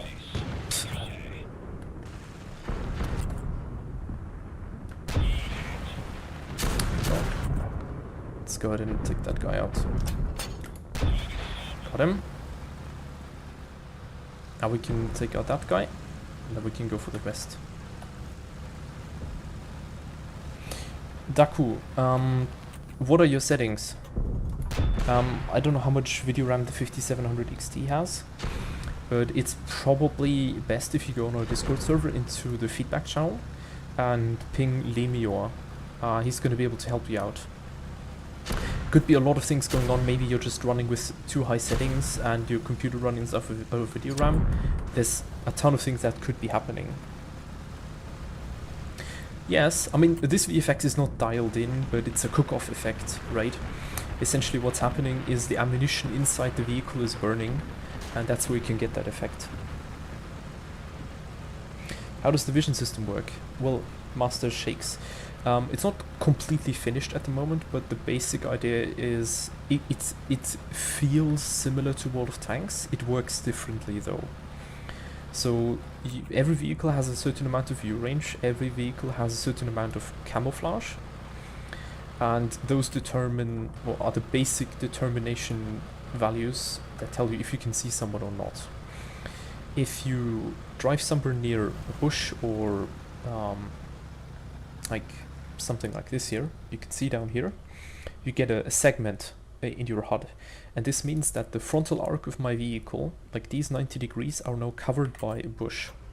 So I have protection from spotting in that direction. This only works if the bush is close enough, so it doesn't work if a bush or a tree is 100 meters away. So the idea is if you're close enough to a bush, it gives you better camouflage or better coverage. It's easier to position your vehicle in there. You don't have to like micromanage positioning, and if one pixel shows out, you suddenly get spotted. That's one of the main simplifications or consistency improvements. The same for how far a tree is away. If it's further away, the camouflage value isn't applied at such a high rate as if you're close to it.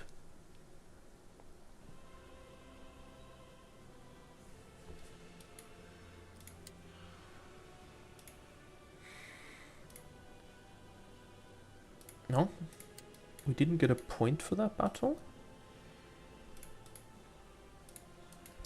That's a bit weird. We'll have to check.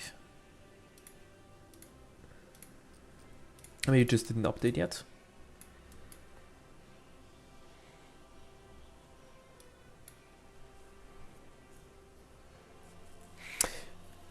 The question is mostly how much video RAM does your graphics card have? I don't know off the top of my head how much.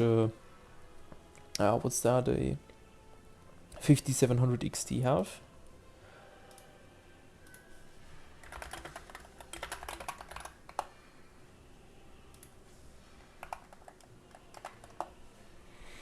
Has 8 gigabytes, so I would probably run the game on medium. I wouldn't go higher than medium. No, they're separated. So if we go to the research tree, you will see that it goes all the way up to 19, but 10 and 11 are separated. They won't meet, simply because you can't really balance it. Especially heavy tanks like the mouse suffer a lot when they meet tanks that have ATGMs and powerful sub-caliber rounds. So it doesn't balance well, right?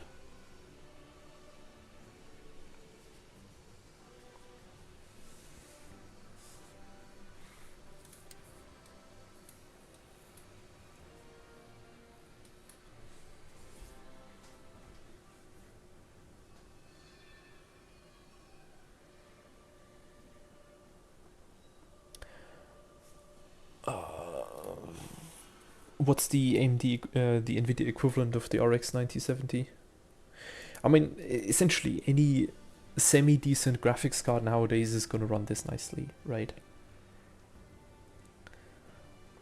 And the modern tech tree cannot be started without World War II vehicles, and there is a reason for that. There is a big learning curve. There's a lot of things you have to know, and just throwing people into modern vehicles is going to be really, really bad and unfair, both for them and their teammates. There's so much knowledge that they don't have.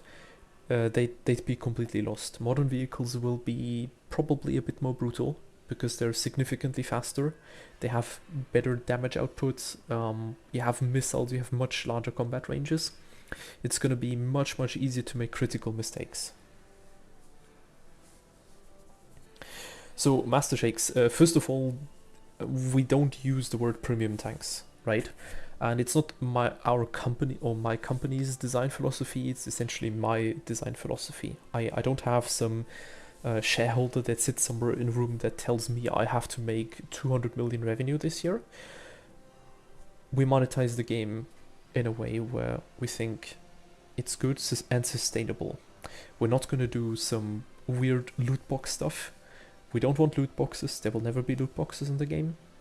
We want to focus on collectors' vehicles that are essentially quirky vehicles, sometimes bad vehicles, that are just different. So you don't buy them because they're better, you buy them because you want to have that very specific type of gameplay. Something like the GM Fox, for instance. The Fox the Fox is very hard to use. It is quick, it doesn't have a lot of survivability, and the gun is pretty atrocious at longer ranges, so you have to make that work somehow.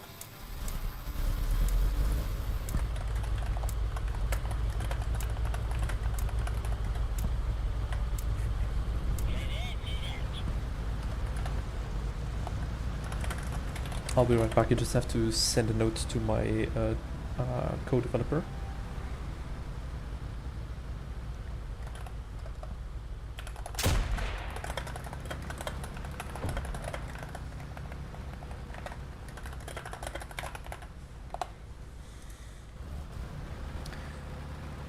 Well, thank you for showing Byfield, gang.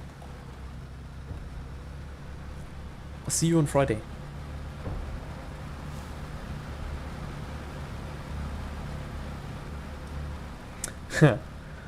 Yes, exactly, Red 4.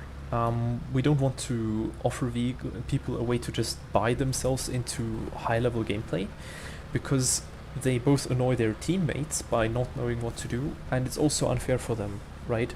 You don't want someone to spend $50 on a game, and they just get destroyed. It's unfair, right? If people spend money on the game, I think they should get something. They should get value for it, and that includes a sort of safety net against buying things that they can't actually use.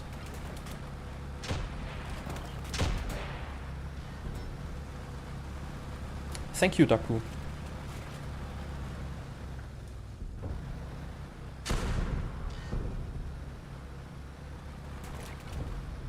I'm pretty sure they saw me. Well, maybe not.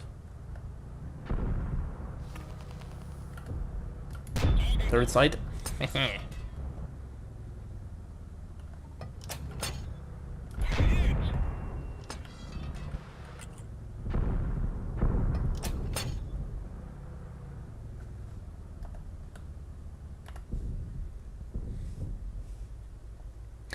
3440 by 1440, that's a really wide resolution, I think. But of course, if you play at higher resolutions, you will need a beefier graphics card, right? And I'm running RTX 3080 on 2560 by 1440.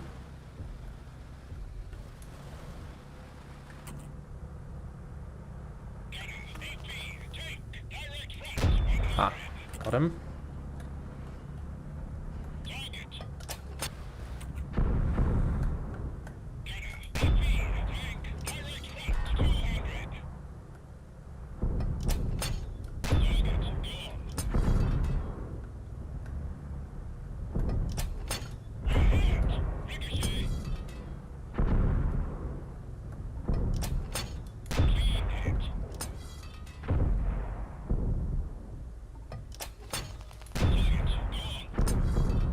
Alright, we have to turn around and defend our cap.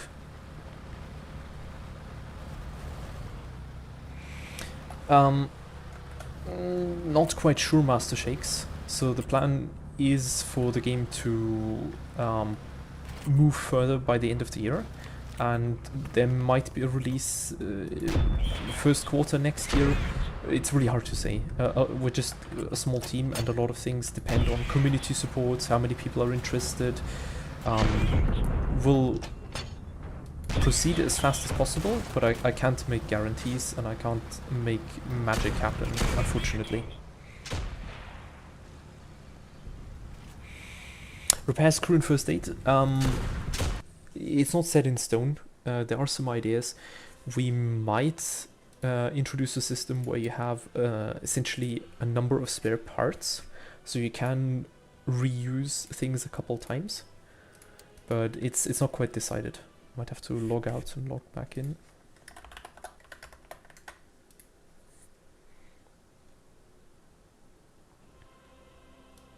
Well,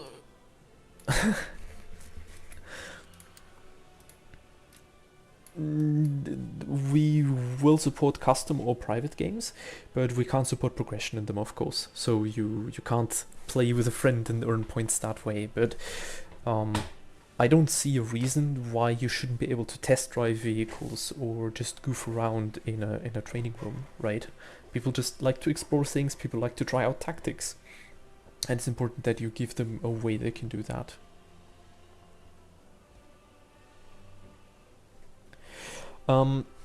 There's a bunch of reasons why there is a time gap. It's simply we didn't know what to expect moving into this test today, right? There could have been server crashes. Maybe there are server crashes still coming. I don't know. It's all possible.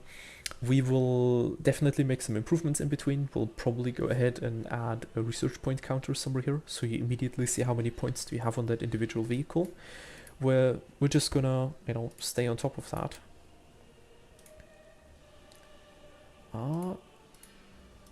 Okay. So it took a while to get my points. So we can go around in the easy 8. I think 10 high explosives should be fine.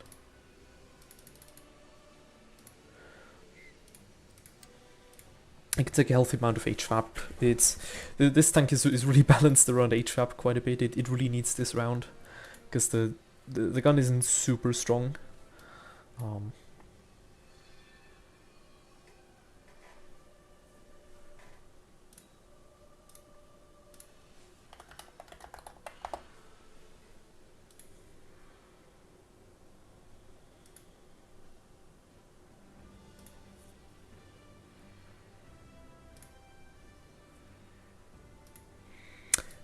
Hey Robert Duck, thank you for the raid. I hope you had a good stream.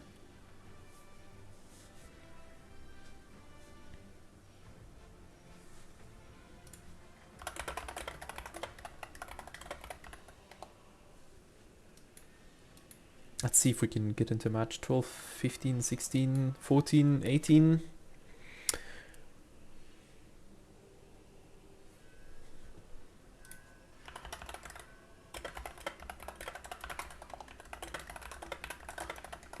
Seems there was a little delay in getting the points.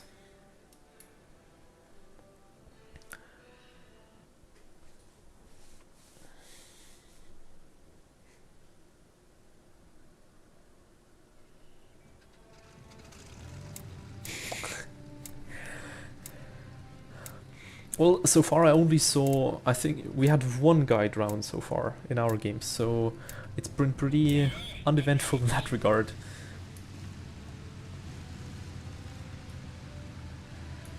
I don't think you should go that way. As you can see, the Easy 8 is just a lot more mobile than the regular Sherman. There's a, was it I think a 50 horsepower difference or something between them?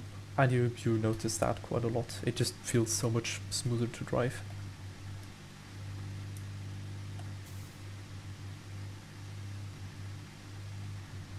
So most of the progression is going to focus on ammunition.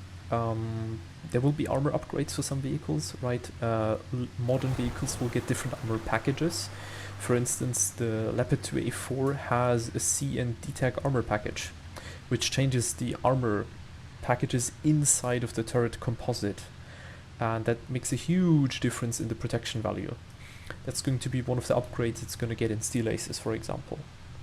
A lot of other things are going to be simple maintenance, so stuff like fuel filter cleaning, stuff like that, simply things that affect the performance of the vehicle. The idea is when you buy the vehicle, it's going to be a little bit in disrepair, right? It's not going to be unusable or something. That's important. Even when the vehicle is stock, it should be usable. We don't want some horrifically painful grind where you get a useless gun or something. That's not going to happen, because you will almost always get the best gun available for the vehicle straight off the bat. The main difference is going to be additional ammunition. And sometimes all that more ammunition does is it adds more flexibility. Sometimes you get an additional round that helps you deal with a specific type of target. Maybe it doesn't even have more penetration power, but it might be better at dealing with a certain type of vehicle that has no armor or mediocre armor. Yeah, we reduced the player count a little bit because there were just a little too many at the start. Ah, okay, alright. We can get a shot in there, I'm sure. Let's go for the turrets. Ow, we hit the hull. We have to hit the turret because otherwise we're not really gonna do anything. Memphis, that's no problem. Du kannst gerne auf Deutsch Feedback schreiben. Yes, of course there will be STRV tanks in the game.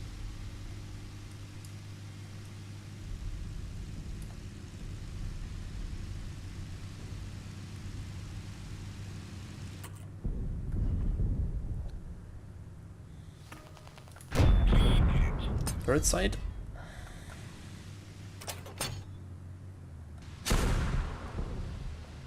I'll try to help with that Panther maybe. No!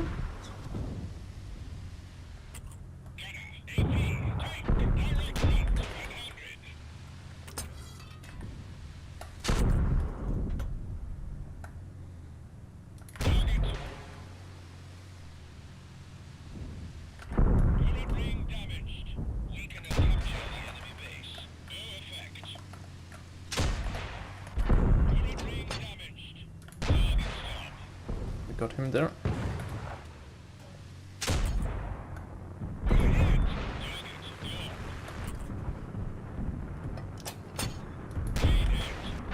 You can't really angle the Panzer too much.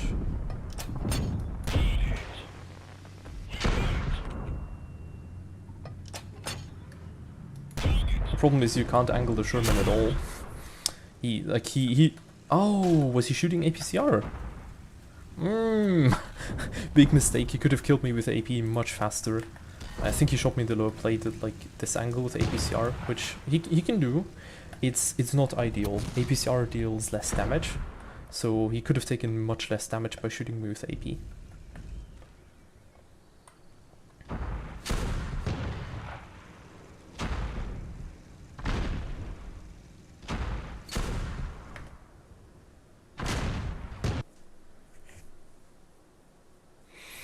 Yeah, Bryrup, we're gonna work on that, right? There's a few things going on because there's a lot of people playing right now. The backend servers are a little slow, so it takes a while for you to get the resources sometimes, and we don't have an indicator for the individual vehicle progression points, right? So you will only see them when you go in here. And here it shows you, as you can see, we have 2 research points on this vehicle here that we can use to unlock this one with 5 points. We could use some of the global points.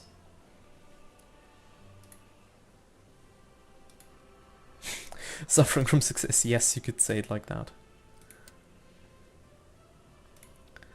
Oh, we have 2 points, the Bulldog is 3. I think we're gonna use that one, and let's get ourselves a Bulldog.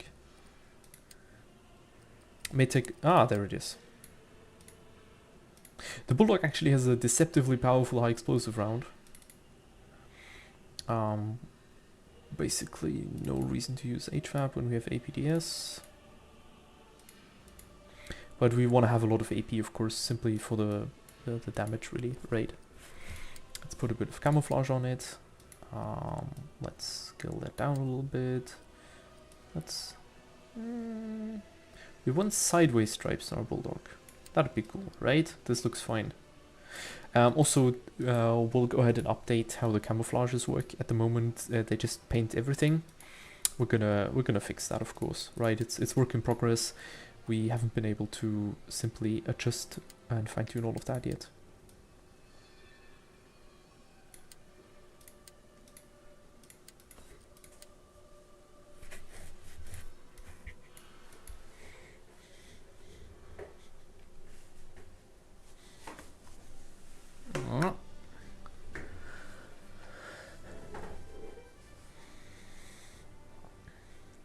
How far would you guess the game is from releasing? That's really hard to say, beer enjoyer.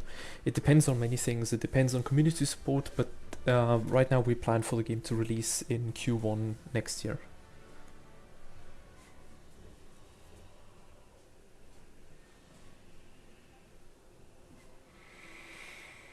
Danny, please post that in the feedback channels. It is absolutely possible. With ray tracing. You shouldn't use ray tracing unless you have an extremely beefy setup, right? So ray tracing is like 90 series exclusive, basically. It costs an insane amount of resources.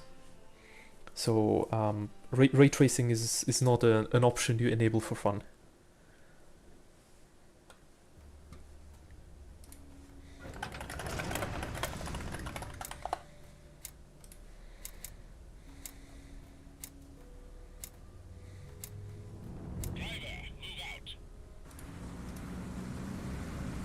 Good night, Rubber Duck. Lots of AMX. We have to be careful about those.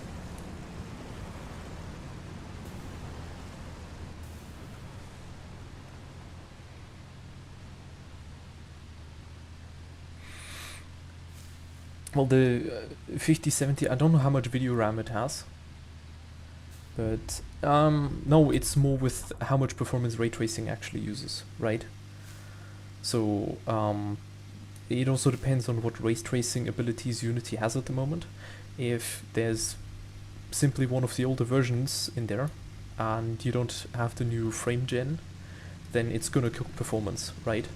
Like, the only reason why ray tracing gets decent performance on other games is because they have DLSS, right?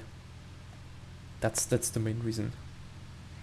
I don't think we have the newest version of DLSS available at the moment. I think it's like the second most recent one. I have to be careful, there may be a bunch of AMXs just YOLO charging in at any second. Probably gonna be someone up there. Maybe not. Oh no.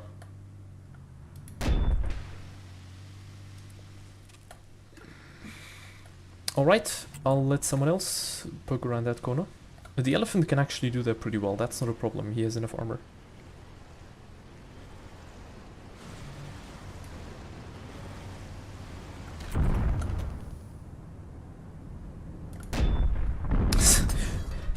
That was the perfect miss. Good thing is we have the fire rate to, you know, make up for it. And you can see the elephants just tear him apart. And that, guys, is why you don't run out into the open with an ISU-152, because you only have one shot. Let's see, maybe we can spot a few vehicles somewhere down there. I'm sure there's someone trying to sneak through the middle.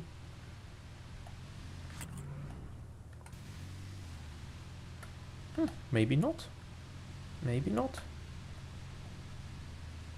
Hey, Dave.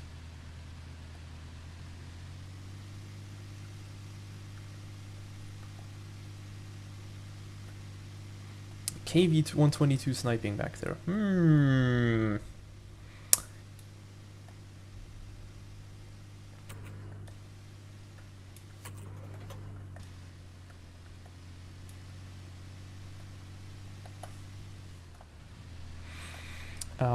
Master, yes, I'm sure that's something that we'll do eventually. It's just you know, gonna take a while. It's not the, it can't be the #1 focus point of development right now, but we will make sure that you can play the game on all resolutions.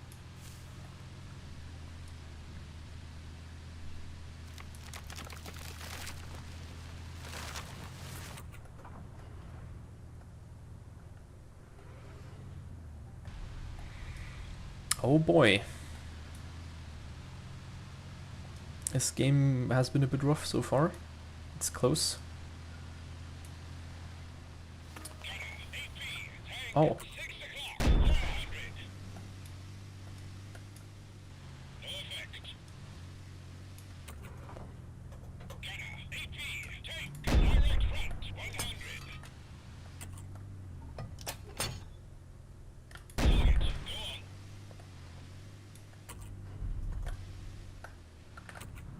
Oh yeah, he's coming.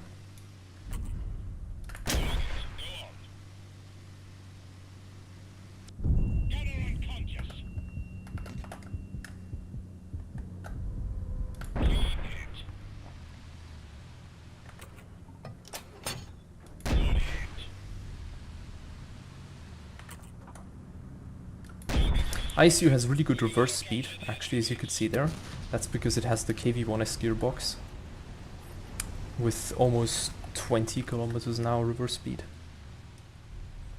Yes, we're working on the game full time, but we're a very small team. So we don't have like a 100-man team sitting behind us. Yes, the Marechal did exist. There's actually multiple of it. It's a Romanian prototype tank destroyer. They were actually built. There's multiple versions of it. The Marechal M05 is the one that's in the game. The other ones were built on different vehicles. The initial variants were built on, I think, T60s, if I remember correctly.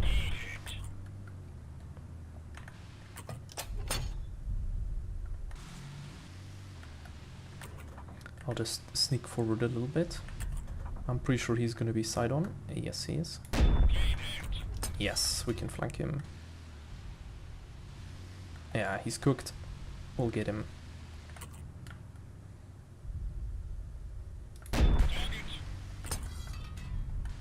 He's trying to push, but he's not going to be able to outrun us.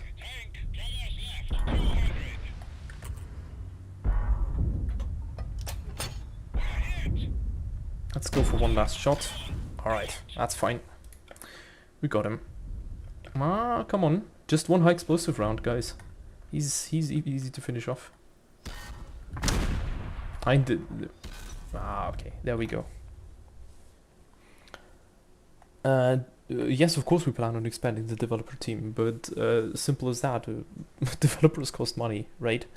So, you know, when we can scale up with more support from the community, then of course development is going to move faster, right?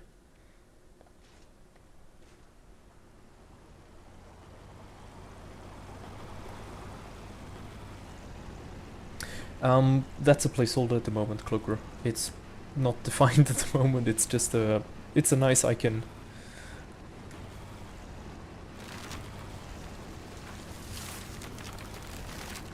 Let's follow our remix.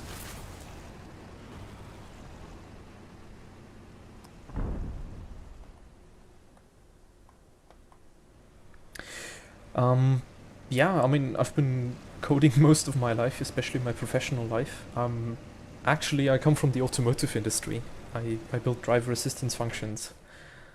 And video game development is very different. Some of the skills carry over, of course, but coding is really hard, especially good coding. It's not just about making a vehicle drive around. That's simple, right? We had driving tanks 3 years ago. That's not hard to do. What's hard is building the scale, so you can scale things up, right? And allowing for, you know, not just 10, 50 or 100 players, but 10,000 players, 50,000 players, making sure things are stable and making sure you can expand things long term. That's the hard thing, really.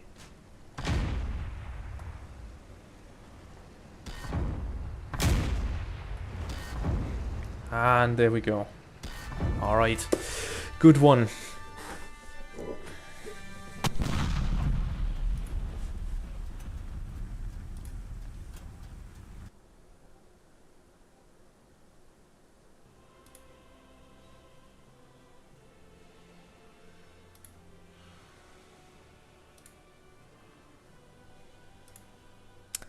I'll be right back. I just have to send a short little message.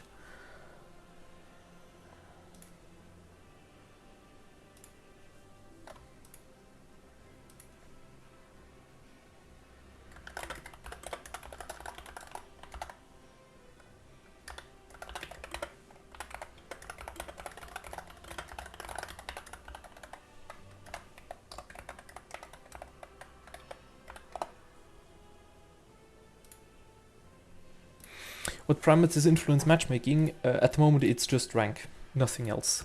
So the matchmaking is really more templated than anything at the moment. Let's go back here, 3 points. Yeah, let's go get this one. We wanted to play the M47, so here it is.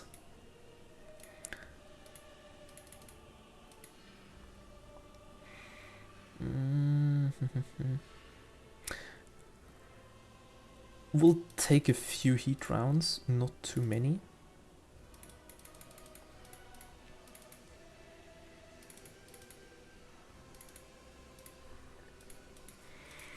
Because the downside is it has very high pen, right?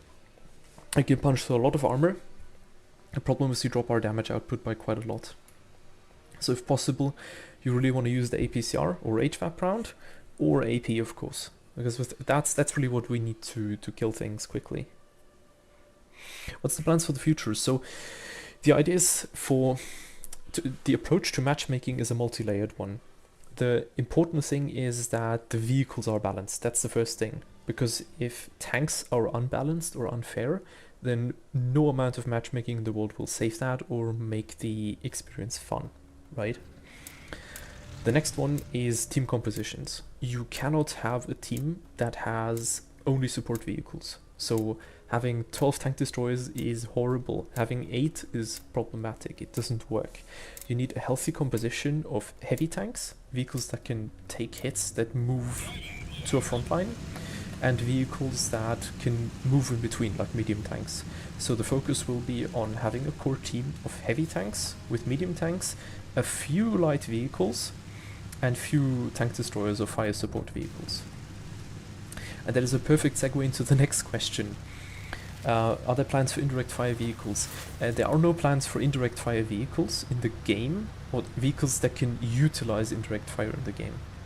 Something like the ISU 152 of course did use indirect fire in real life, like even IS-2s did. So we don't have a problem with derp tanks or vehicles that have howitzer guns, because they're funny, right? But they are not going to get some weird top-down view and shoot people from across the map. I just don't think that is warranted or a good design decision.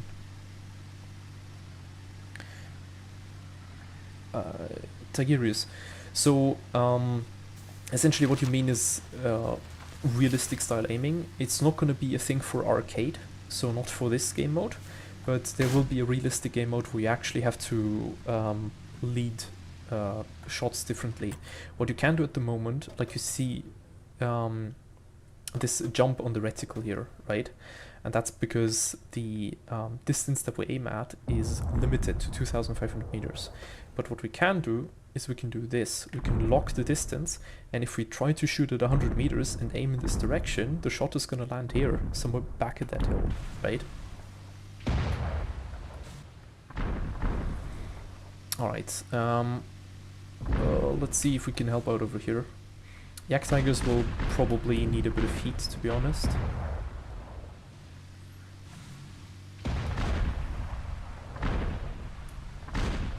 Because they're already engaged in... where are they looking? Might be able to sneak a shot in on the first one there from the side. Yep. Ah, well, maybe not.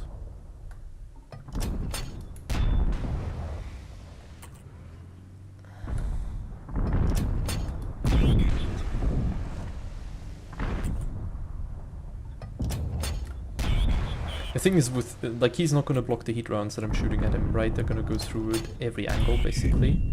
Ouch. That gun hurts.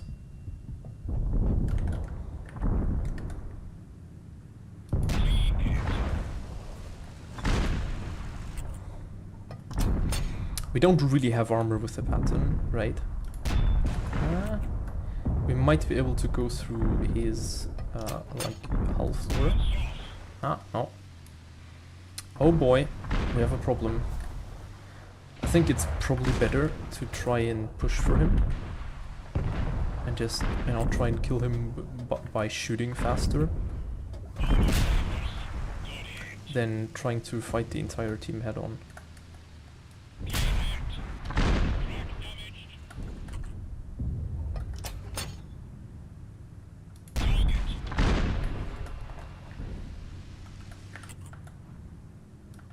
Oh, he's gonna kill us, but...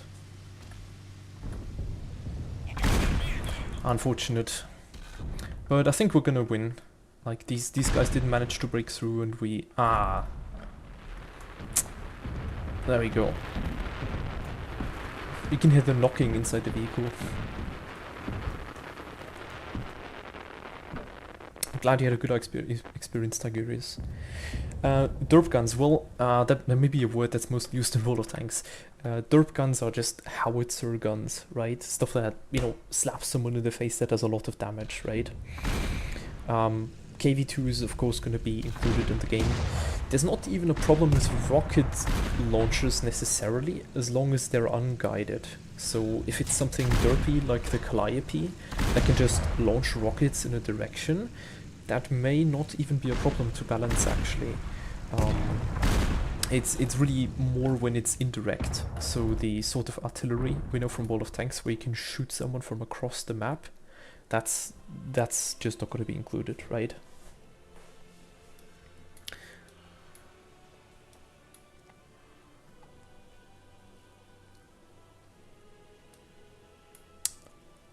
Eric, so the green tanks at the moment don't really mean anything. They're mostly candidates for vehicles that will be special later on. So, for instance, the A34 is a good example for a collector's vehicle in that sense. The A34 is not, we can actually test drive it. I can show you. It's not super strong necessarily. It has a very unique niche in that it's essentially a prototype T-34. So what's special about it, it has less armor, especially on the sides. It has 40 millimeters instead of 45. But when you look at the top speed, you will very quickly see a significant difference. This vehicle moves almost 70 kilometers an hour. So it's essentially a T-34 with a slightly worse gun that is insanely fast but has a bit less armor. So you trade essentially armor and firepower for higher top speed, right? That's essentially what the A-34 is. Oh, that's different, right? Because a rocket is unguided, right? You can see a nice preview. And you can also see HE can be, you know, it depends a lot on if you go through, right? We have like 35, so we can pen it down here. Oh, we actually can't. That was really close. The Puma has quite a bit of armor, but if we go through, we deal a lot of damage. This is the test range map. So rocket usually refers to something that is unguided, so it just flies in one direction and it doesn't change its path. Low sat is a missile because it's guided, it can change its path. There will of course be guided missiles in the game, especially for modern vehicles. It's mandatory. There have to be guided missiles. ATGMs will work very differently than the vehicles we're used to. They're essentially going to replace the tank destroyer or fire support line. I like to not refer to vehicles as tank destroyers. I like the word fire support for the category or the class, simply because there's a bunch of vehicles that sort of are similar, but they're not designed as a tank destroyer. Technically speaking, the German Sturmgeschütz vehicles are assault guns. Yes, they were used as tank destroyers, especially later in the war, but they were really meant as an assault gun. So is it right to call it a tank destroyer? Yes, no, depends. So we just use the umbrella term because that one's always correct. Beer Enjoyer, I don't think the Ratte is gonna come. Not in the normal game mode, because there's no way to balance the Ratte. It's way too big, it's way too clunky. In fact, it'd be too big to fit on most of the maps, to be honest, right? You wouldn't be able to move it sensibly around the map. We don't have an issue with prototype vehicles, but we need enough information, right? They need to be realistic or feasible, and there has to be enough documentation to actually define how the vehicle would have worked. So we can't take the scribble on a napkin, that's not enough. We need some sort of engineering documentation. That's really what we're looking for when it comes to that. Let's see, maybe we can go for some... Oh, yeah, alright, we have enough points for this one. And we're gonna unlock the Puma.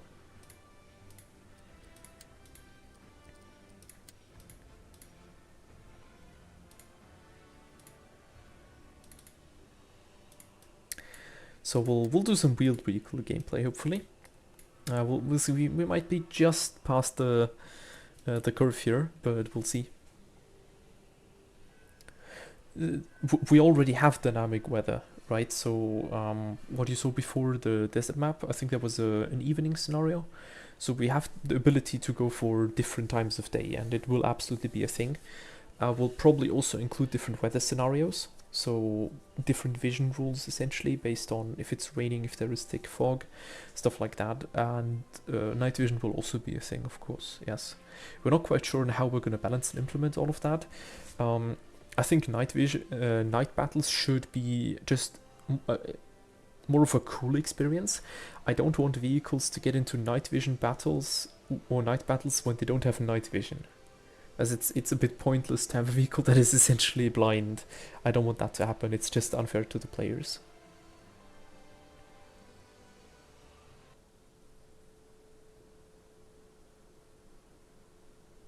Thank you, Beer Enjoyer. I hope we can find something build something that you enjoy.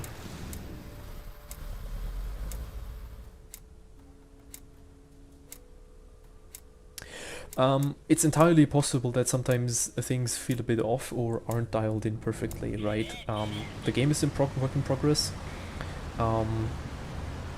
It's if you think that there's a bug, report it, and help us make the game better. Really,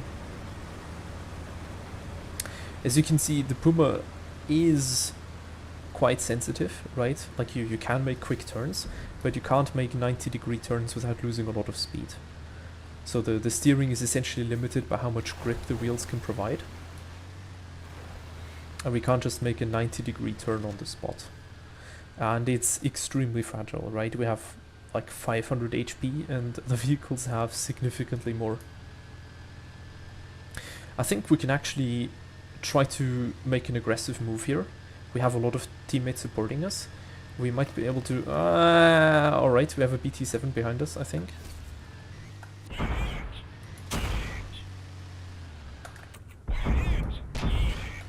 Well, maybe we don't have a BT7 behind us. Ah, damn it! I thought you were gonna help, mate!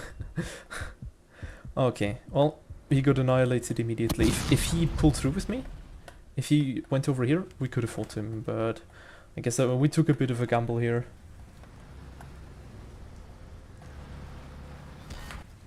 KE stands for kinetic energy and C for chemical energy. It's basically the difference between solid shot and heat rounds. Especially for modern vehicles, that's relevant.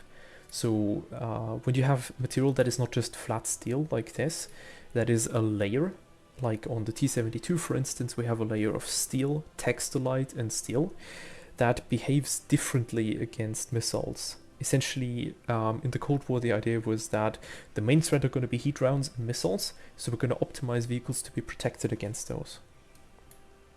That being said, I think we're going to wrap up in a little bit. We'll go for, I think, maybe one more game, and then I'll probably call it a night.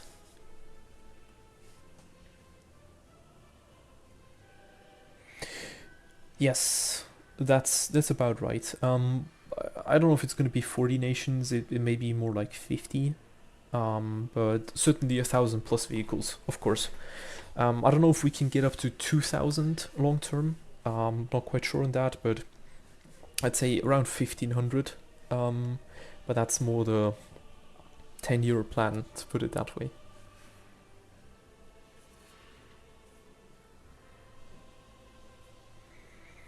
Not that much going on at this rank. Let's see if we can maybe research another vehicle and get there. How much for the F1?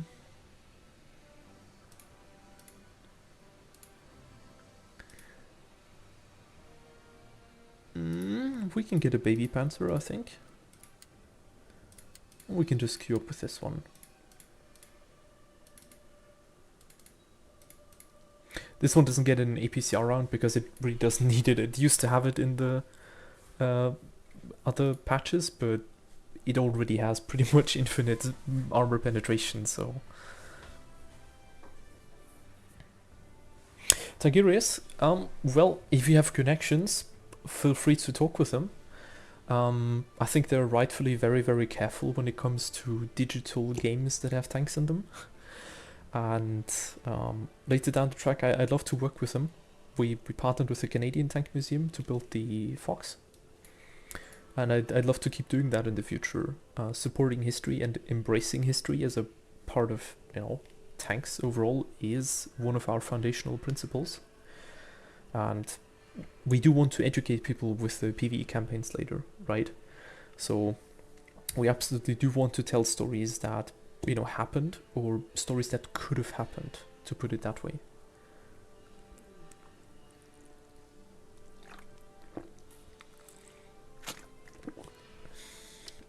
I log a new tank and immediately the matchmaker empties.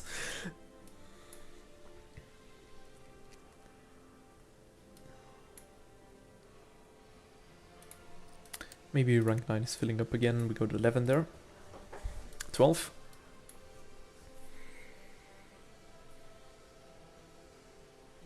Thank you for dropping by, Eric. Have fun with your friend.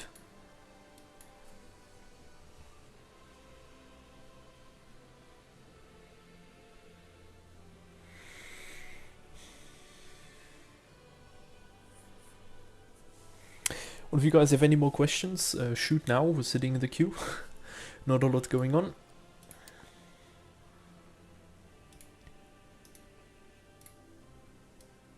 You can see here, this is the Fox armored car. I actually had the privilege to ride in this vehicle in real life, and it pretty much looks exactly like this, with all of these markings like that. It's a Canadian vehicle. It's a Canadian built vehicle based on the Canadian military pattern truck. It has some inspiration from the Humber armored car.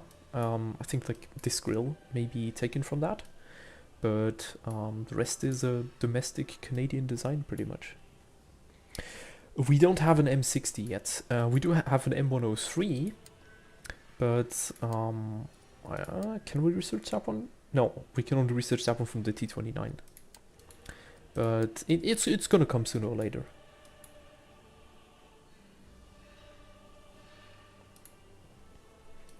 Yes, I think the Ram tanks are gonna be cool, right? They're basically a beefed up Sherman with more armor and a different gun. Beer Enjoyer, we already have APFSDS, Heat FS. We have like over 30 different ammo types implemented already. Hey John, nice to have you here. The thing is, APFSDS is not going to work like World of Tanks or the Leicester server, right? APFSDS works completely differently in our game. It's a modern fin round, right? They behave very differently against angles. I can show you a little bit actually, if you look at this Leopard. You see this curve down here? This is how it essentially loses penetration power at angles, and this is completely different from a regular AP round. Like this, for instance. This has this sort of classic S curve to it. A fin round doesn't have that. It has more of a circular curve to it, which is better, right? Like if we were to shoot this here, you can see it just goes all the way through and out the back.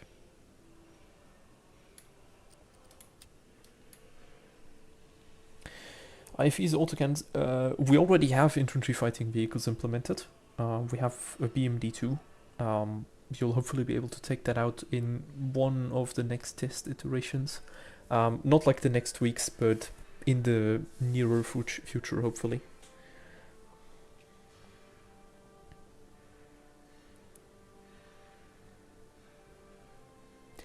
Oh, John, if you ask me about all the changes we made in the last 2 months, that's going to be really hard to say because there's so many of them.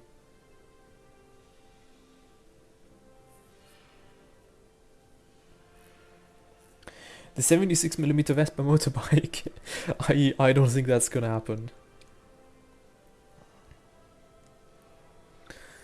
Simply because it doesn't have armor, right?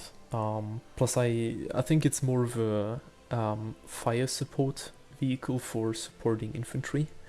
I don't think you can aim it accurately enough to use it against an armored vehicle, really.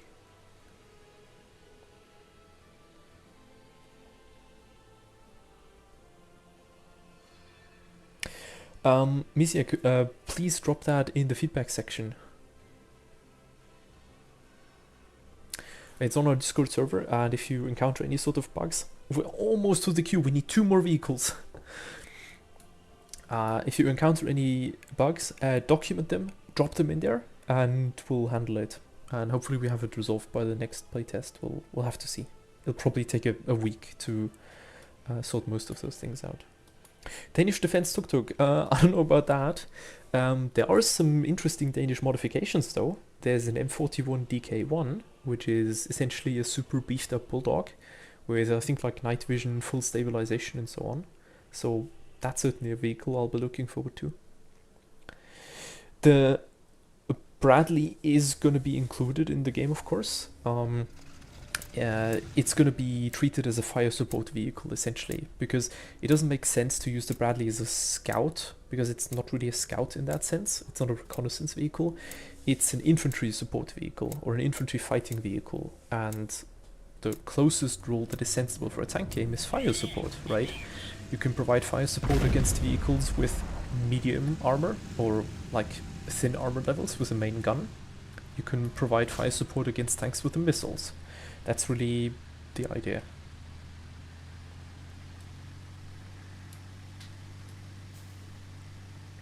We got a bunch of snipers going the other direction. I think it's, yeah, like, we'll see. Unless they have an overwhelming amount of vehicles over there, they're not going to push to there, I think. Yak Tiger gun is really powerful.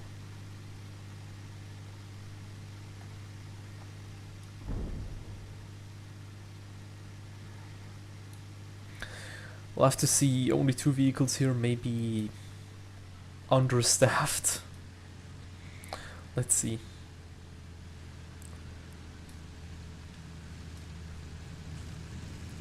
We might have to be really careful about how we play.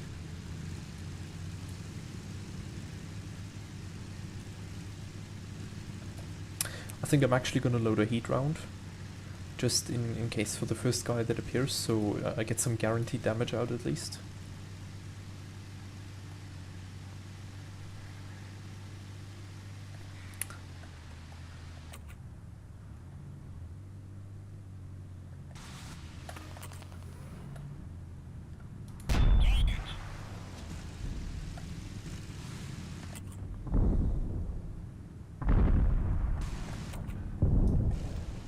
There's already 4. Oh no, I think he may be a little bit too aggressive then. I have to be careful. I can't be trading shots back there. Simply because I don't have the armor to take that raid. We'll need some help here. If he gets pushed, that's a problem. We can trade shots with those guys, but I can't really peek because I don't have the armor. He's not aware.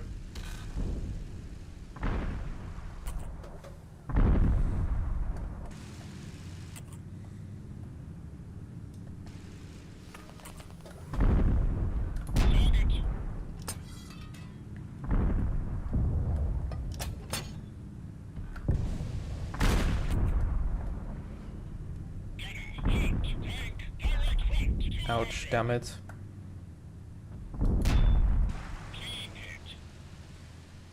There's a T-29 back there. This is gonna be a really ugly game, I think.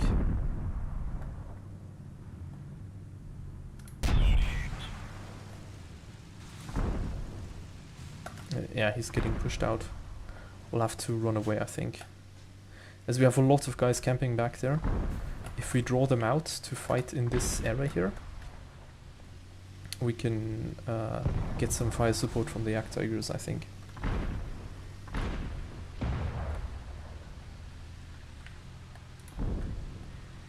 I think we have to push that T-29 out over there. Like, we have the firepower to do it. We have to just push hard, right? Move, move, move, move, move. Let's go. I have the firepower to tear him apart. I just need to be able to, you know, get around his side. Yep, there we go. That's the Yak Tigers coming in.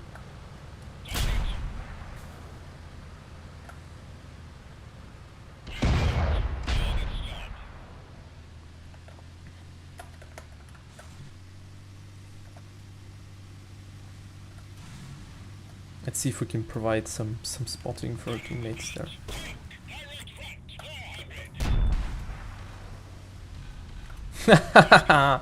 There we go.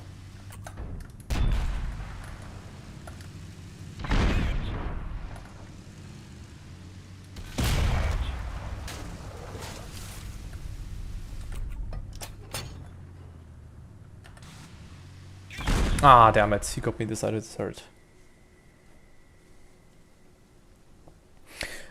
I don't see a reason why we shouldn't include anti-aircraft vehicles, right? There's a bunch of them that have enough penetration to be a credible tank threat. So, you know, we'll see, right? I think the Flak Panzer one for sure.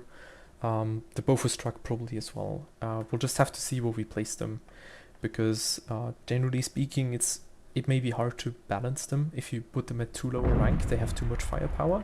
If you put them at too high a rank, they don't have enough. So it's going to be a bit of a balancing act, but I think we can pull it off.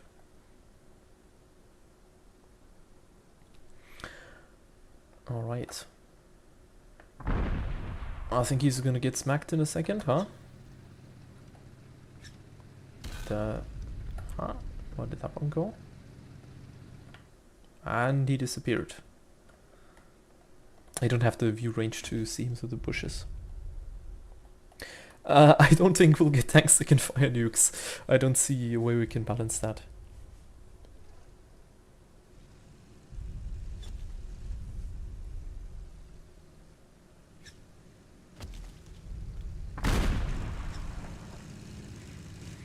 I mean, the Yak Tigers really just have to like hit him in the third phase here. It's really hard to hit at that range, right? We'll see. I think the team's about to wrap around, and we'll just grind them to dust. I think our little ploy here with stopping the push worked out quite well. T29 took heavy damage. The Tiger 2 really had the correct idea, right? He just YOLO pushed me. That was absolutely the right thing to do, and it worked out. It's just he should have gone for the cap.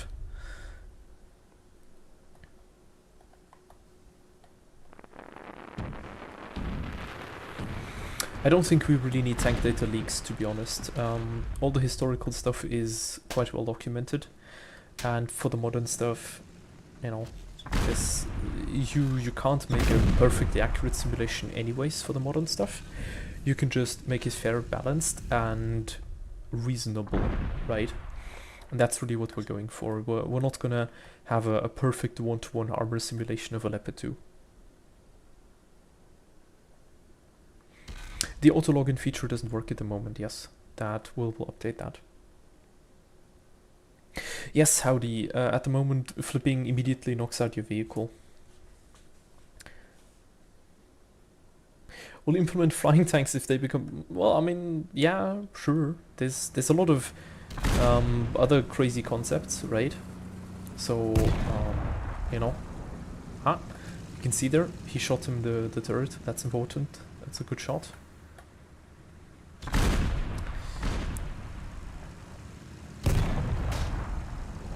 And he's flanking around.